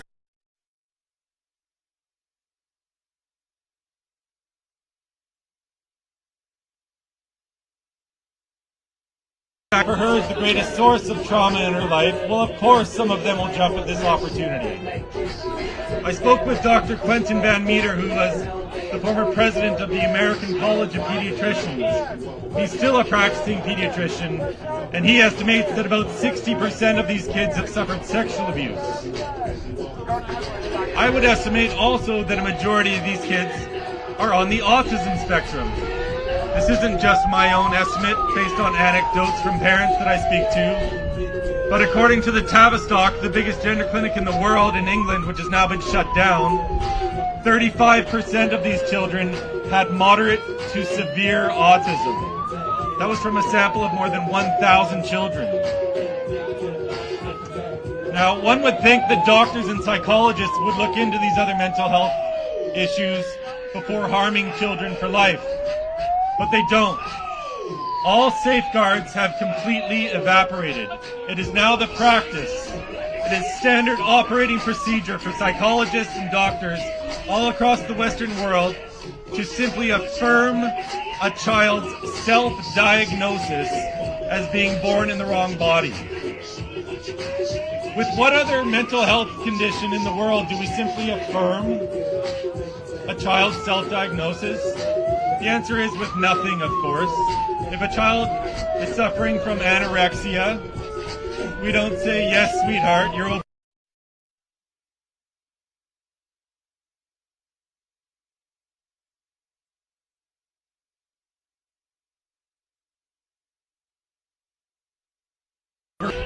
To engage in a medical pathway that will leave them sterilized and orgasmic and become a lifelong pharmaceutical patient forever dependent on some exogenous source of hormones. We're sending teenage girls into menopause and calling this love. They're cutting out the wombs of teenage girls. So now, no matter what, if they get to the ripe old age of 25 and they have deep regrets because now they want to have a family, but they can't, of course, well, it's too late. They're forever dependent on either testosterone or some exogenous source of estrogen for the rest of their lives. There have been no studies into this. The WPATH files, which were released earlier this year, these were leaked internal memos, internal emails, and video conferences from these WPATH professionals. They admit that children are having deep regrets. The endocrinologist at BC Children's Hospital, where I'm from, admits that he follows these kids into their 20s, and they get to be 25 years old, and they're in a relationship, and they want to have kids, but they can't. And he says so callously, yeah, the dog's not doing it for you, is it? As though having a pet is a replacement for having a family. These drugs are given to children at the onset of puberty. Tanner stage 2 is the technical term for it. So for girls, they're about 10 years old. Boys are going to be about 6 months later. 9, 10, 11, 12 years old. When children still engage in magical thinking, they're now engaging in the magical thinking that they can change their sex. And they're being encouraged by doctors, health professionals, teachers, psychologists, counselors, the United Nations, you name it. Every single systematic review of the medical literature has shown that children are being harmed and that scientific rigor in this field is non-existent. Activist organizations pushing ideology have hijacked the medical community, and what is being done is nothing more than a live, unregulated medical experiment on kids. Except you can't even call this a proper experiment because there's no follow-up, there are no rules. Kids go on testosterone, they have no idea if they come off of them or not. It is one of the great deceptions of our time to teach children that they might have been born in the wrong body. Affirming care would be to tell our children that they're beautiful just as they are. No drugs or scalpels needed. Children have the human right to grow up with their bodies intact. And if I need to stand on the street for the rest of my lives having conversations about this until we put a stop to it, that's what I'll do. And I know that the army of parents and others who have now taken up this battle are never going to stop. So no matter what comes of this court case here today, ultimately we are going to put a stop to this. This decision will go our way. I'm very confident we're going to win. But even if it doesn't, we're going to win because the lawsuits are starting. The insurance companies aren't going to want to cover these hospitals anymore. And we are going to create such mass awareness all across the world that this ideology will be properly stigmatized and no one will want to push this on our kids anymore. When I started my campaign, almost nobody knew what puberty blockers were. Today, this is the #1 cultural issue of our time. In the election that we just had here in the United States, the #1 issue affecting swing voters was the transgender issue. People are awake now. They are never going to go back to sleep. We're going to keep educating them, and one conversation at a time, we're going to put an end to this child abuse. There is no such thing as a transgender child. They're called girls and boys. They're beautiful just as they are, and we are going to stop this child abuse. Thank you.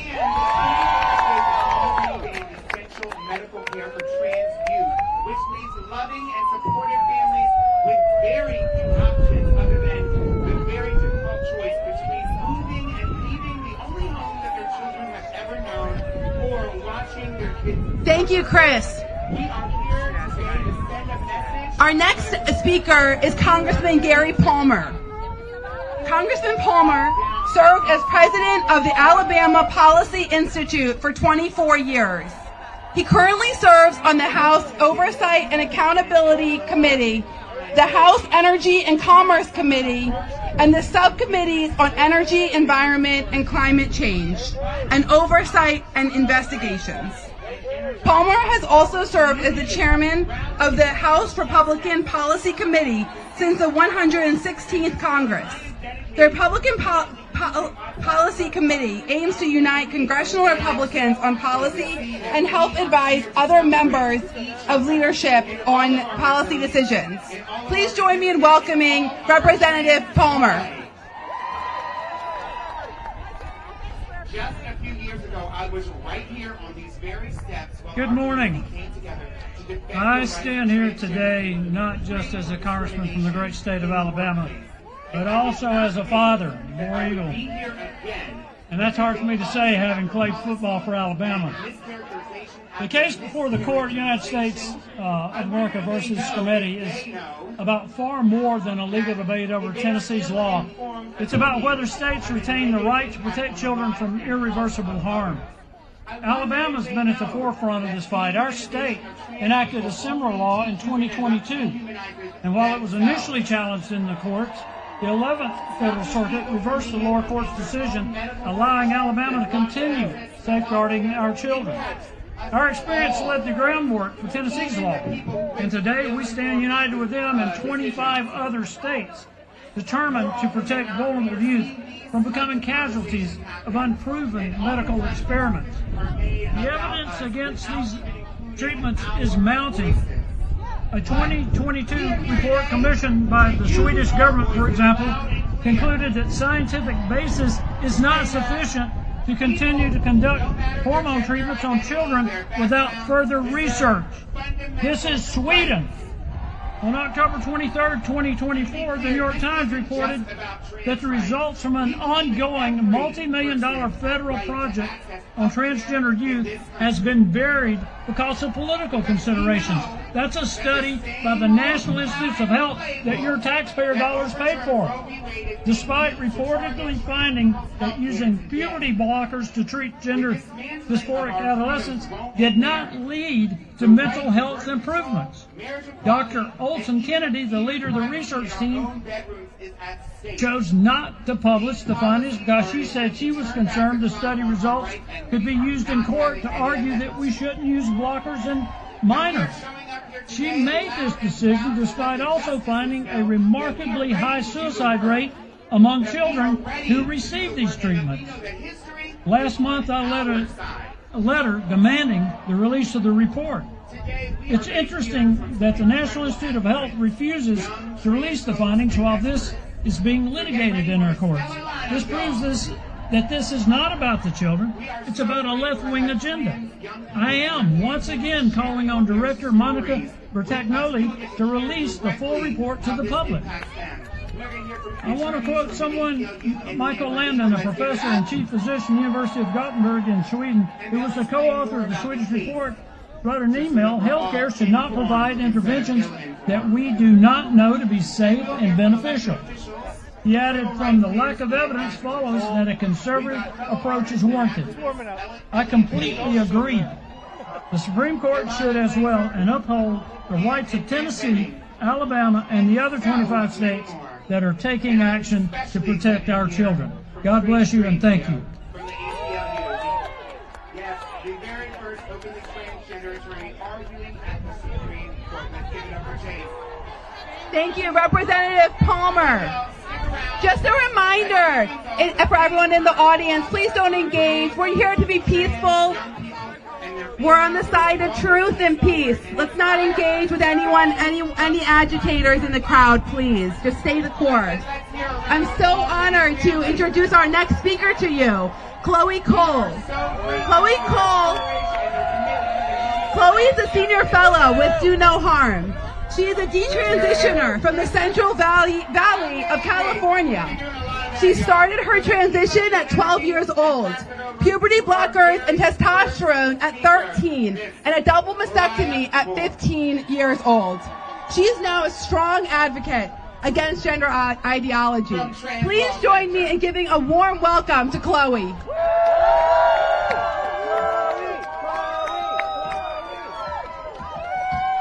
What's up, everybody? How are we doing? It's crazy cold out here. What an absolute honor to be here on the steps of the Supreme Court speaking. Surrounded by so many of my friends, my colleagues, and all the other brave souls who have pushed this battle forward. That I can even be a small part of this movement at just the age of 20. To start speaking out at just 17 years old is something that no words could really capture my gratitude for. I love you guys so much. This has been the culmination of years of work by perhaps one of the most eclectic groups of individuals in politics ever. The transitioning of children is so awful and horrific that it's managed to create this massive movement that has unified Democrats, Republicans, Christians, atheists, and really just about everybody to fight for the safety of our children. And I'm so thankful for every single one of you here. I feel like the suffering that I went through as a child and the grief and the guilt that my mom and dad experienced while they had their healthy daughter ripped away from them was not in vain. This movement has empowered me to take back my life from rock bottom and advocate not just for myself, but my family, and to use our pain, our grief, for the greater good, to help others across the country and beyond. Because no child deserves to feel the pains of menopause at the age of 13 like I did. No child deserves joint issues before they can legally drive a car. No child deserves to cry in anticipation of whether they've been sterilized or not by cross-sex hormones. And yet this is how I live every single day. When I look down at the scars and the skin grafts where my breasts are missing, I cannot help but yearn for the parts of myself that I never am going to have ever again. This all began before I was even a teenager, and it spanned almost the entirety of my adolescence. Most of my formative years were lost at the hands of the abuse of my doctors. I didn't have a chance, but I am grateful that the kids who come after me, who are being victimized by the ACLU, now are being given one. I'm grateful that the state of Tennessee has listened to the stories of victims like me, that they have pumped the brakes hard on this practice, that the Supreme Court is willing to listen so soon and set a precedent that will allow most of the nation to protect children. In fact, 26 states have realized that transitioning children is not medicine. It's abuse. Over half of the states in our union have banned at least surgeries from being performed on minors. Most of these states have enacted those laws in just the last 2 years. This was an absolute wholesale rejection of gender ideology. We have defeated the medical establishment. We have defeated the special interest groups. We've empowered the states, despite the federal governments, and we are saving children. Let's be clear, in case it wasn't clear already, nothing about this ideology aligns with the values on which our nation was founded. We are a people who love our beautiful children the way that they were made, and this mutilation has no place in our country. The Supreme Court is going to do the right thing. Most of them are parents. They understand how wrong this is. They know that children don't deserve the type of childhood that I did. They know that the solution to the distress of our children is not lying to them. It's not taking away parts of their bodies or unskippable parts of their development. It doesn't take a degree in biology to understand that a drug cocktail and a scalpel do not make a child the opposite sex. You don't have to be a biologist to know that no child is born in the wrong body. That children are perfectly made in God's image. That what happened to me and other detransitioners must and will not happen ever again. This decision will be the final wound that is ultimately going to take down this horrific ideology. This fight is far from over yet. As states have banned this, states like my home state of California have gone in the opposite direction. They are ripping families apart, whether they live there or not. They are off the reservation. And gender ideology will not be defeated until we defeated it in all 50 states and federally. And this will happen if we keep on fighting. So we must continue to fight. We need to fight for our children and our families. We need to fight to destroy the ideological capture of our institutions. Fight to take this out of our healthcare and our educational systems. We will strive to hold every last hospital, organization, and doctor and surgeon accountable for their crimes against our children.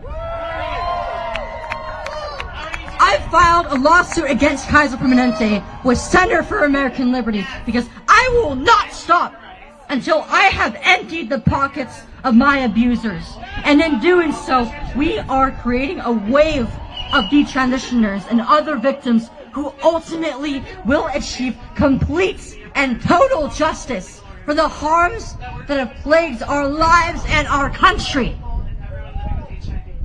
My mom and dad did the best that they could with the lies that were pushed on them by these butchers. I love my family. So I just want to tell those of you parents out there who are fighting tooth and nail for your children, your efforts are not in vain. We see you. Help is going to be on the way for you and your child. The children and the protesters who believe that they were born wrong, or that children can be born wrong, I just want to say that I love you. I love you. I know how difficult it is to experience the pain of hating your sex, of hating your body, of wanting to die, wanting to take your own life, of going through the process of transition. They are not alone in their pain. They have been lied to about who they are, what it really means to be happy, to be healthy or whole. But I will tell you all this. You all are beautiful just the way that you were made. with all of your unique qualities, everything that makes you different is your strength. You deserve to be loved just as you are, to grow up in a healthy body. And one day, you will find your identity outside of this. There are only two genders, but there are infinite ways to love yourself, to love our children within the bounds of reality. Our children deserve better, and they need our help right now, in this moment. We must not stop fighting for them until the very end.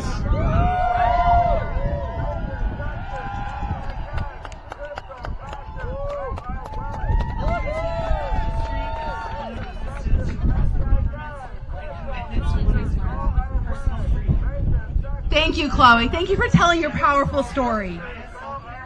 Our next guest is Camille Kiefel. Camille struggled with gender after childhood trauma.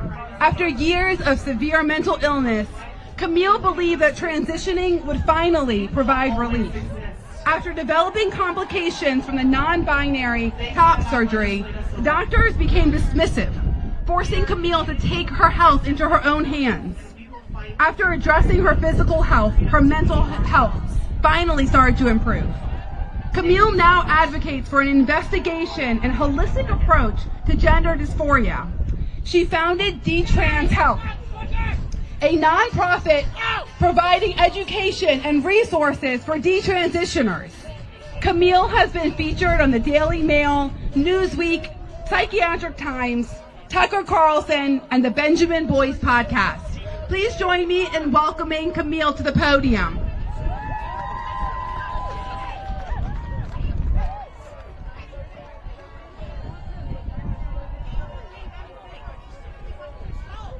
Today, history is being made.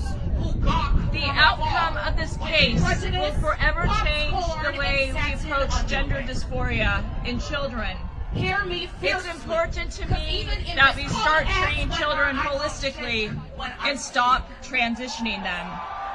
I know too many people who have been harmed by gender-affirming care and how it has rippled out to our loved ones, to our communities. I know this because I am a detransitioner. I was born female, transitioned to non-binary, and then detransitioned back to a woman after working through trauma. When I detransitioned, I thought I was one of few. I've been overwhelmed by the amount of detransitioners who have reached out and need help. No one knows how many detransitioners there are because no one is keeping track. I have seen the impact of these procedures on other detransitioners, and the results are harrowing. Not only do we not know the long-term impacts of puberty blockers, hormone therapy, and gender-affirming surgeries, but when a child does detransition, we have no infrastructure to support them. And I know this because I work with detransitioners who have been forced by their doctors and therapists to live as a sex they no longer identify with, because it takes a doctor or a therapist to medically detransition. I am here today because someone needs to advocate for children and raise awareness about the realities of detransition. Children are not told the consequences if they want to detransition. Children do not know the dread of having to explain to a new doctor that you have detransitioned, the chronic health issues you'll have to deal with from these high-risk procedures, how intimacy is a painful reminder of what you have lost. The invasive thoughts that strike you randomly are the pain of someone telling you you should have known better. Children do not know this because they are not told about detransition. Our children deserve to feel loved, even if they aren't gender conforming. Because liking comics as a girl or fashion as a boy does not make you any less a boy or girl. We should all be free and have Our equal children deserve That's to my grow up to The be only in loving way that we relationships all win is with their whole camaraderie and unity. bodies. That's my truth. Our children deserve health care that treats them as a whole person. Our children deserve to grow up and make mistakes that are not life-altering. Our children deserve better. You are stronger than what they say you are. You are limitless. Thank you, Camille, for sharing your story with us. Our next speaker is Representative Chris Todd. Chris Todd was born and raised in Paris, Tennessee, graduated with a biology degree from Union University, and stayed in the Jackson area to start his career and family. Chris and his wife, Melissa, have been married for over 34 years and have 3 children. They are both active members of West Jackson Baptist Church, where Chris serves as a deacon. In November of 2024, Chris was re-elected for a 4th term to the office of State Representative for House District 73, which covers most of Madison County. He chairs the House Agricultural and Natural Resources Committee and is a member of the Civil Justice Committee, Education Instruction Committee, and Calendar and Rules Committee.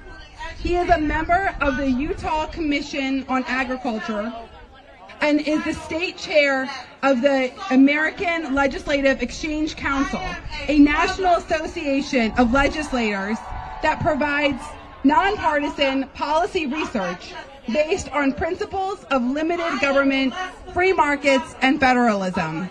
Please join me in welcoming Representative Todd to the stage.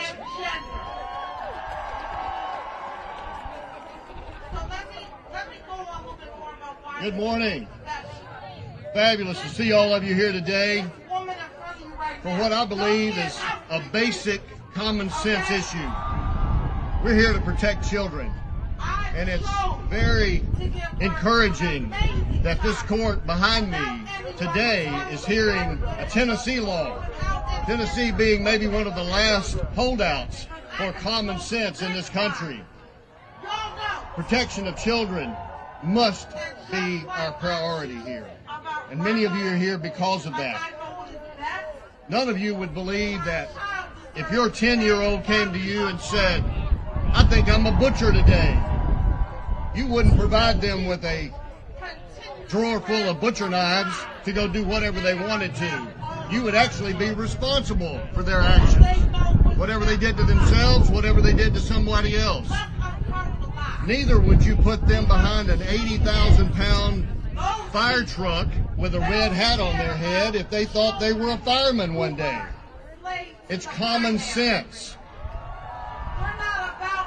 Today, we must ask God Almighty to convict every member of this court behind me to honor God's truth and rule righteously and according to God's word. When justice is done, it brings joy to the righteous, but terror to evildoers. That's from Proverbs. We must pray that the justices stand on the Word of God and use biologically accurate terms and pronouns when addressing attorneys. So God created man in his own image. Male and female, he created them. That's in Genesis. It's very common sense. All of my constituents know that. They tell me that every day. There is no question about this issue. In this country, we routinely ask God to bless America. It's time for America to turn to blessing God. That is our call today. Protect children and bless God who made them in his image. Thank you for being here, and thank you for continuing this fight.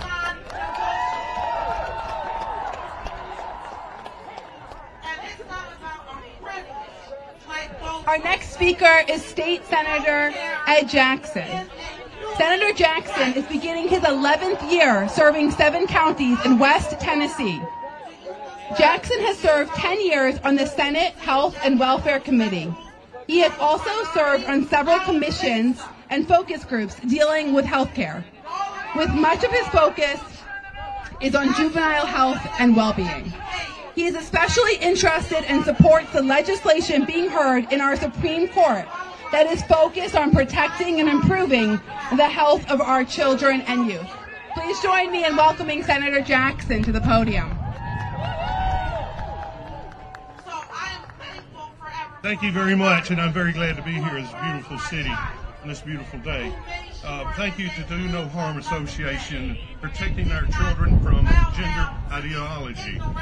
Last year in Tennessee, during the 2023 113th General Assembly, we passed a life-changing and life-saving bills protecting juvenile children from life-altering, non-reversible surgeries changing a child's gender. As children grow, every child or older juvenile will experience and go through developmental changes as they grow and develop into adulthood. During the identity building phase, hormonal changes will happen.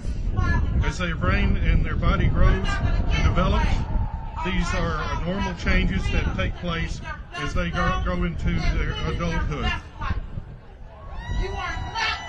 Sometimes females go through a tomboy stage. Sometimes a male may go through a feminist stage or a stage of gender exploration. These are a natural part of a child's development as they learn about gender roles and identities. This does not necessarily indicate a future of identity change. Let a child go through their normal hormonal changes. As a parent, learn about and understand those changes and guide them. Sometimes professional help may be needed. A child's brain is not fully developed until the age of 23 or 24. All children will go through these cycles and need support that so that they can develop. When I was growing up as a young boy, I remember some of the many of my changes that I went through. As our 3 children, we have 3 children, my wife and I have 3 children, 2 sons and a daughter, were growing and becoming adults. I remember a lot of the times and changes that they went through. We had to help them through those changes. And now that our 4 grandchildren are in their formative years, ranging from 7, 10, 11, and 13 years old, we are seeing even greater challenges and pressures on children. For example, the internet, cell phones, texting, Facebook, and bullying. All of these on top of hormonal changes are very great challenges for children. The challenges, they are different than when I was growing up, and even when our 3 children were growing into adulthood.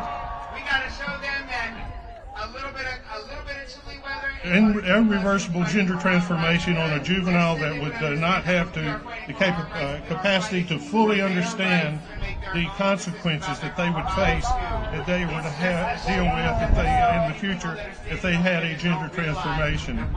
This should never happen to a child.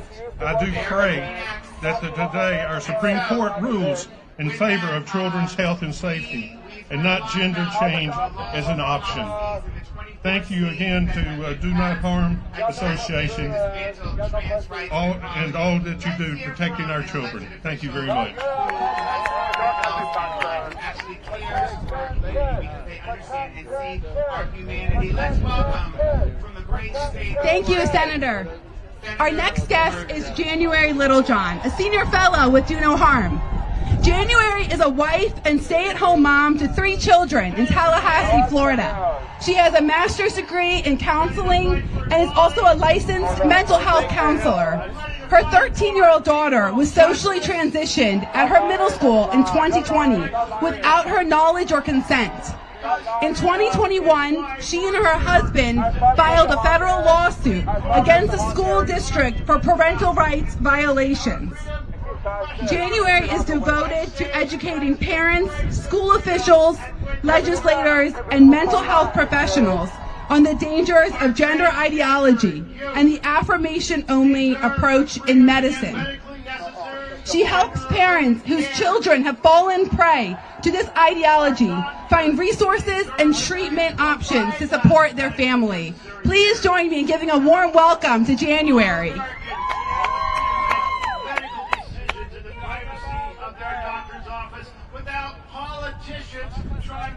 Good morning. My name is January Littlejohn. I'm a stay-at-home mom and a licensed mental health counselor in Florida. But I stand here today as a mother who has walked through one of the most challenging experiences a parent can face.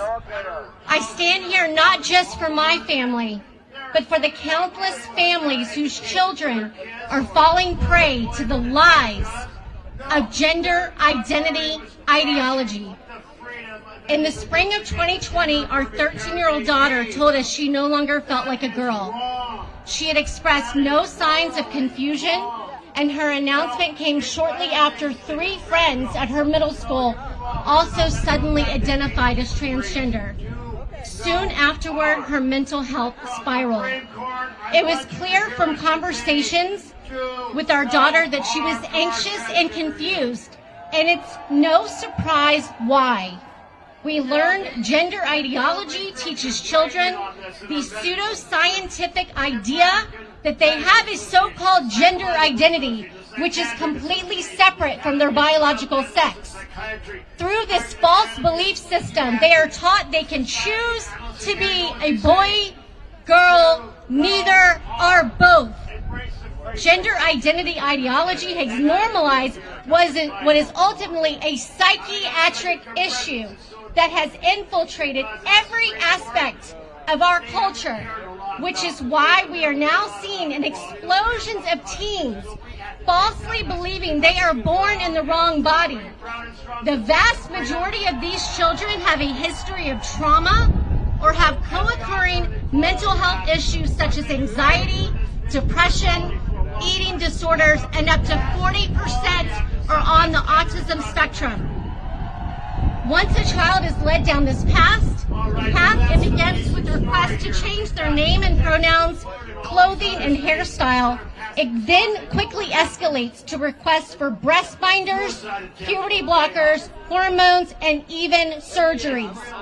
Healthy young girls in our country as young as 12 years old are having their breasts removed in the name of gender identity. Other life-altering medications, which are experimental and often sterilizing, are being carried out under the guise of healthcare.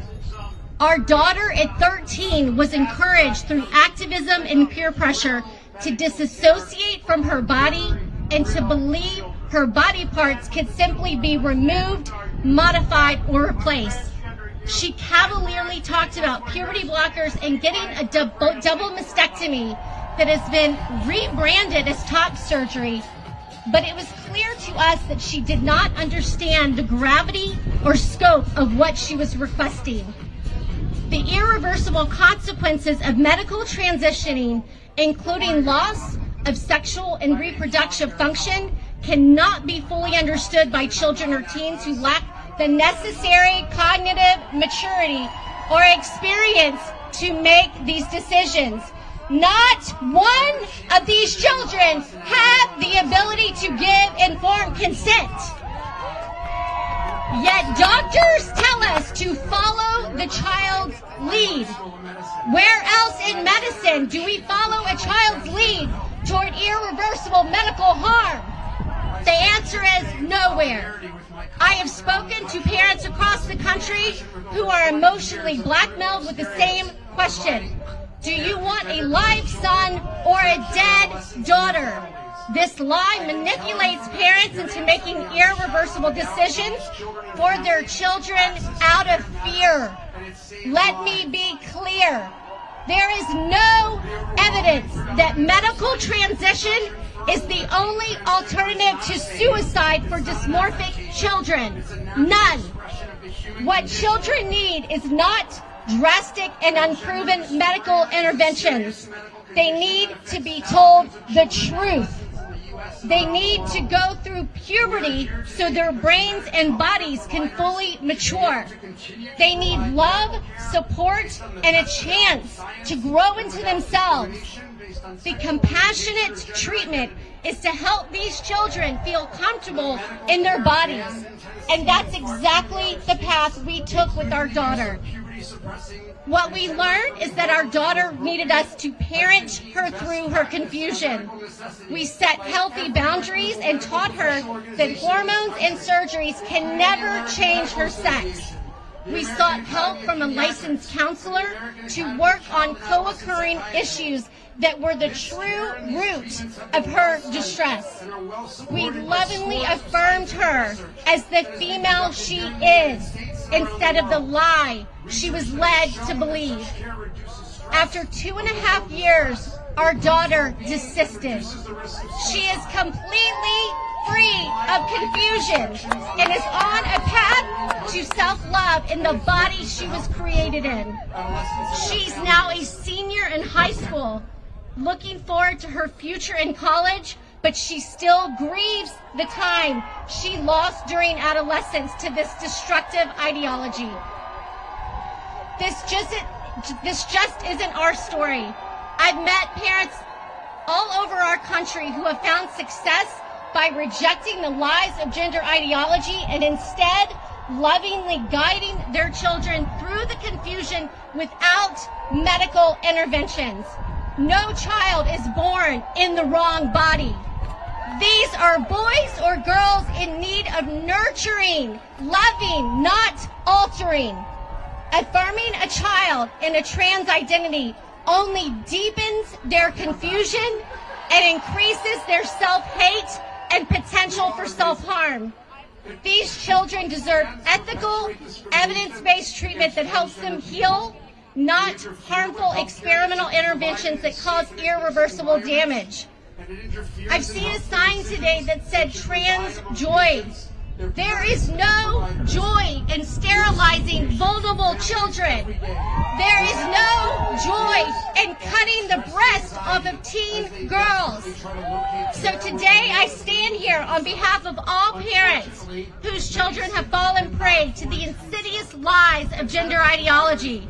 I stand here on behalf of parents who were manipulated and lied to by doctors and counselors into believing this is evidence-based health care. I stand here on behalf of parents being investigated by Child Protective Services for affirming their children in the reality of their sex and wanting to protect them from chemical castration and disfiguring surgeries. And finally, I stand here on behalf of the growing number of parents like me whose children have come through this confusion and will now have a chance to grow into adulthood with their bodies whole, healthy, and their fertility intact. I am grateful to states like Tennessee and many others, including my home state of Florida, for choosing evidence over ideology. It's time we put the welfare of children first and end this medical abuse once and for all. Thank you. And we're here as trans immigrant femmes and in solidarity with all of you. Thank you, January. Our next speaker is Do No Harm Senior Fellow, Dr. Jared Ross. Jared is a board-certified physician with over 24 years of experience as a paramedic, firefighter, and educator. Jared is clinically active in emergency medicine, EMS, and addiction medicine. Dr. Ross is an assistant professor of emergency medicine at the University of Missouri and the founder of the president of MSEC, which provides healthcare consulting and medical education. He is an emergency department assistant director and EMS medical director for several agencies and educational programs. Jared has presented at over 90 national and international conferences and is frequently interviewed for media commentary. Jared advocates for individual rights, bodily autonomy, and ending anti-Semitism and racism inside and outside of medicine. Please join me in giving a warm welcome to Jared. We queer, undocumented people have been denied health care, education, and the Thank you so much. Again, my name is Jared Ross. I'm a board-certified physician and a senior fellow at Do No Harm. We must stop mutilating children.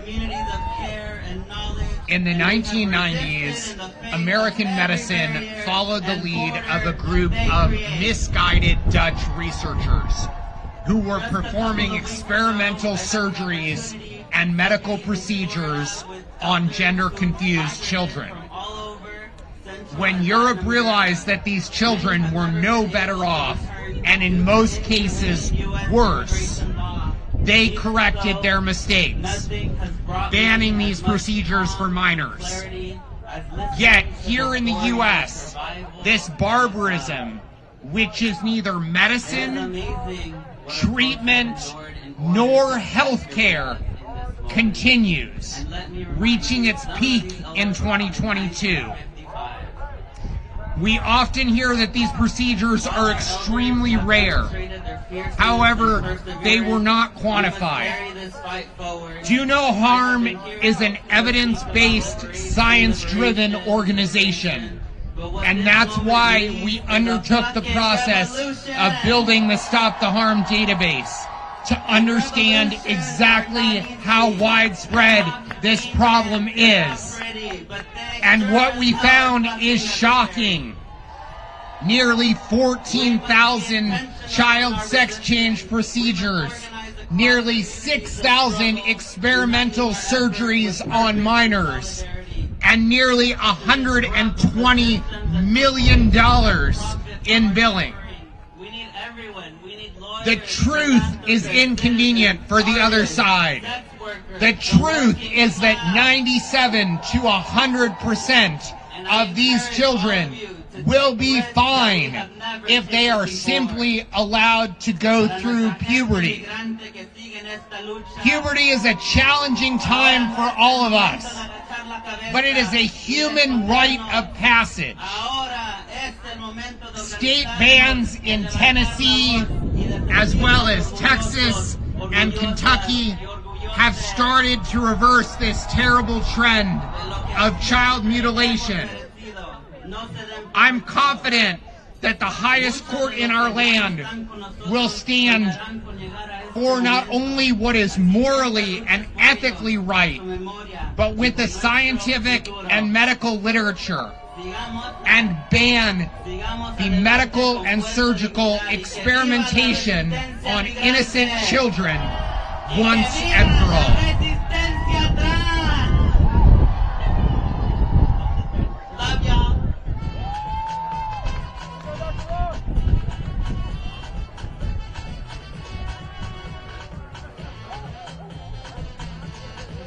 Ladies and gentlemen, my name is John Wesley Reed. I have the distinct honor of serving as the Communications Director for Do No Harm. I have been out here for so many of these oral arguments, so many of these cases that are distinctly evil. This is not debatable. I have never had such an eclectic group of support from the left, from the right, Democrats, Republicans, people who really don't affiliate with either one, but people who are big enough to say, you know what, this is evil, this is vile, and we are going to stand up. Thank you so much, Dr. Ross, and everyone who has come out to share their insight. We still have a great lineup of speakers, and we do have a press conference. As a Commons Director, I do have to say, for all our pressers out there, we do have a press conference at the end with Tennessee Attorney General Scrimetti right after the oral arguments. So be there. But before we have another speaker, I feel like people are getting a little bit soft, a little bit boring, so we're going to do some chants. You guys ready for some chants? We're going to say stop the harm. Stop the harm! Stop the harm! Stop the harm! Stop the harm! Be louder! Stop the harm! Stop the harm! Stop the harm! Stop the harm! All right, a new one. Ready? Leave kids alone! Leave kids alone! Leave kids alone! Leave kids alone! Leave kids alone! Leave kids alone! Thank you guys so much. You're woken up now. We're good. All right? Next, Beth, come on up. Give it up for Beth, by the way. She's been doing an amazing job being our MC. We love Beth.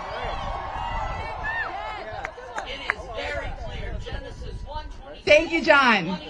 It is my great honor to introduce our next speaker to you.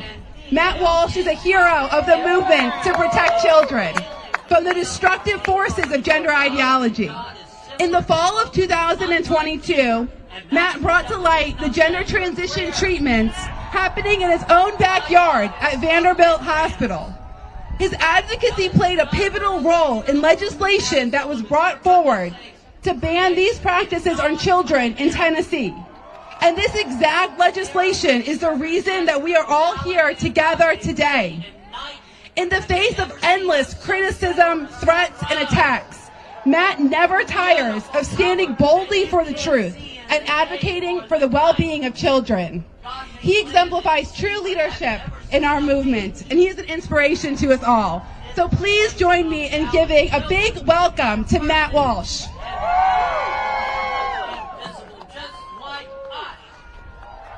All right, great. Thank you, guys. That's what we're fighting for, and we will not stop until we achieve it. Thank you.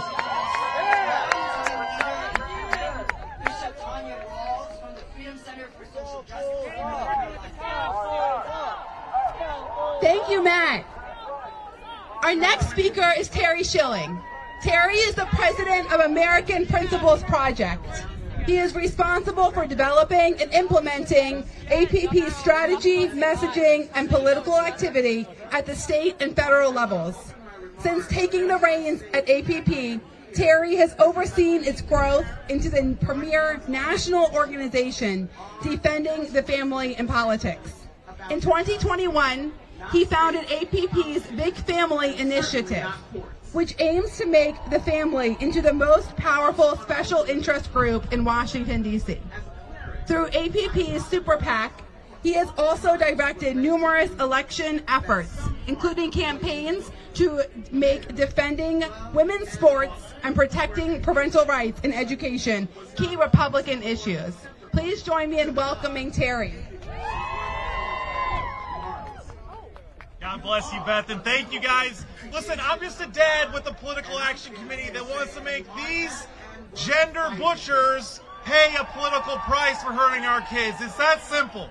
There was a time when I trusted. That's right. Well, I got 7 kids, and I'll tell you what, being a dad is the most important and fulfilling and rewarding and amazing thing I've ever been able to do. And the idea that we would rob an entire generation of America's children from ever becoming fathers or ever becoming mothers, it's criminal and people should be punished for this. I have a very simple message to the trans industry, the $4.4 billion trans industry.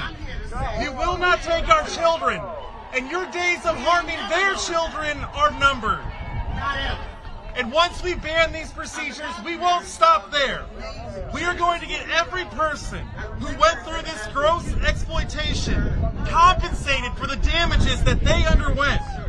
We won't stop until we give these poor kids and adults some basic and minimal level of justice. So to every corrupt hospital, doctor, surgeon, clinic, therapist, preserve your documents, because we're coming for you. Our laws are meant to protect the vulnerable. That is the entire point. You form a government to secure our rights. And the youth of America who suffer from gender confusion should be protected as much as anyone else in this country. Right now, there's a $1 billion industry that is exploiting these poor children and their parents to line their pockets, buy more vacation homes, and buy yachts, all at the expense of our future, our children. It's criminal. They've robbed these kids of fatherhood, they've robbed them of motherhood, and of course, they've also robbed the children of our future who won't even exist because they won't be able to have these parents. I have 3 numbers for you: 1.3, 4.4, and 200. There are 1.3 estimated Americans who identify as trans. Right now, only a handful of them have transitioned or tried to do any type of surgery, and the industry is worth $4.4 billion. The goal of the transgender industry is to transition all 1.3 million of those kids and Americans, and if they do that, they will be a $200 billion behemoth that will be almost impossible to stop until we are all gone. Today, we must stand for justice. To put the $200 billion number in perspective, that is larger than the entire film industry in America. Any nation that sacrifices its children for money is sacrificing its future, and like Matt Walsh said, it deserves to die, and it will. Our children are our future, and we would rather die than see this transgender industry destroy them. Thank you all, and God bless you.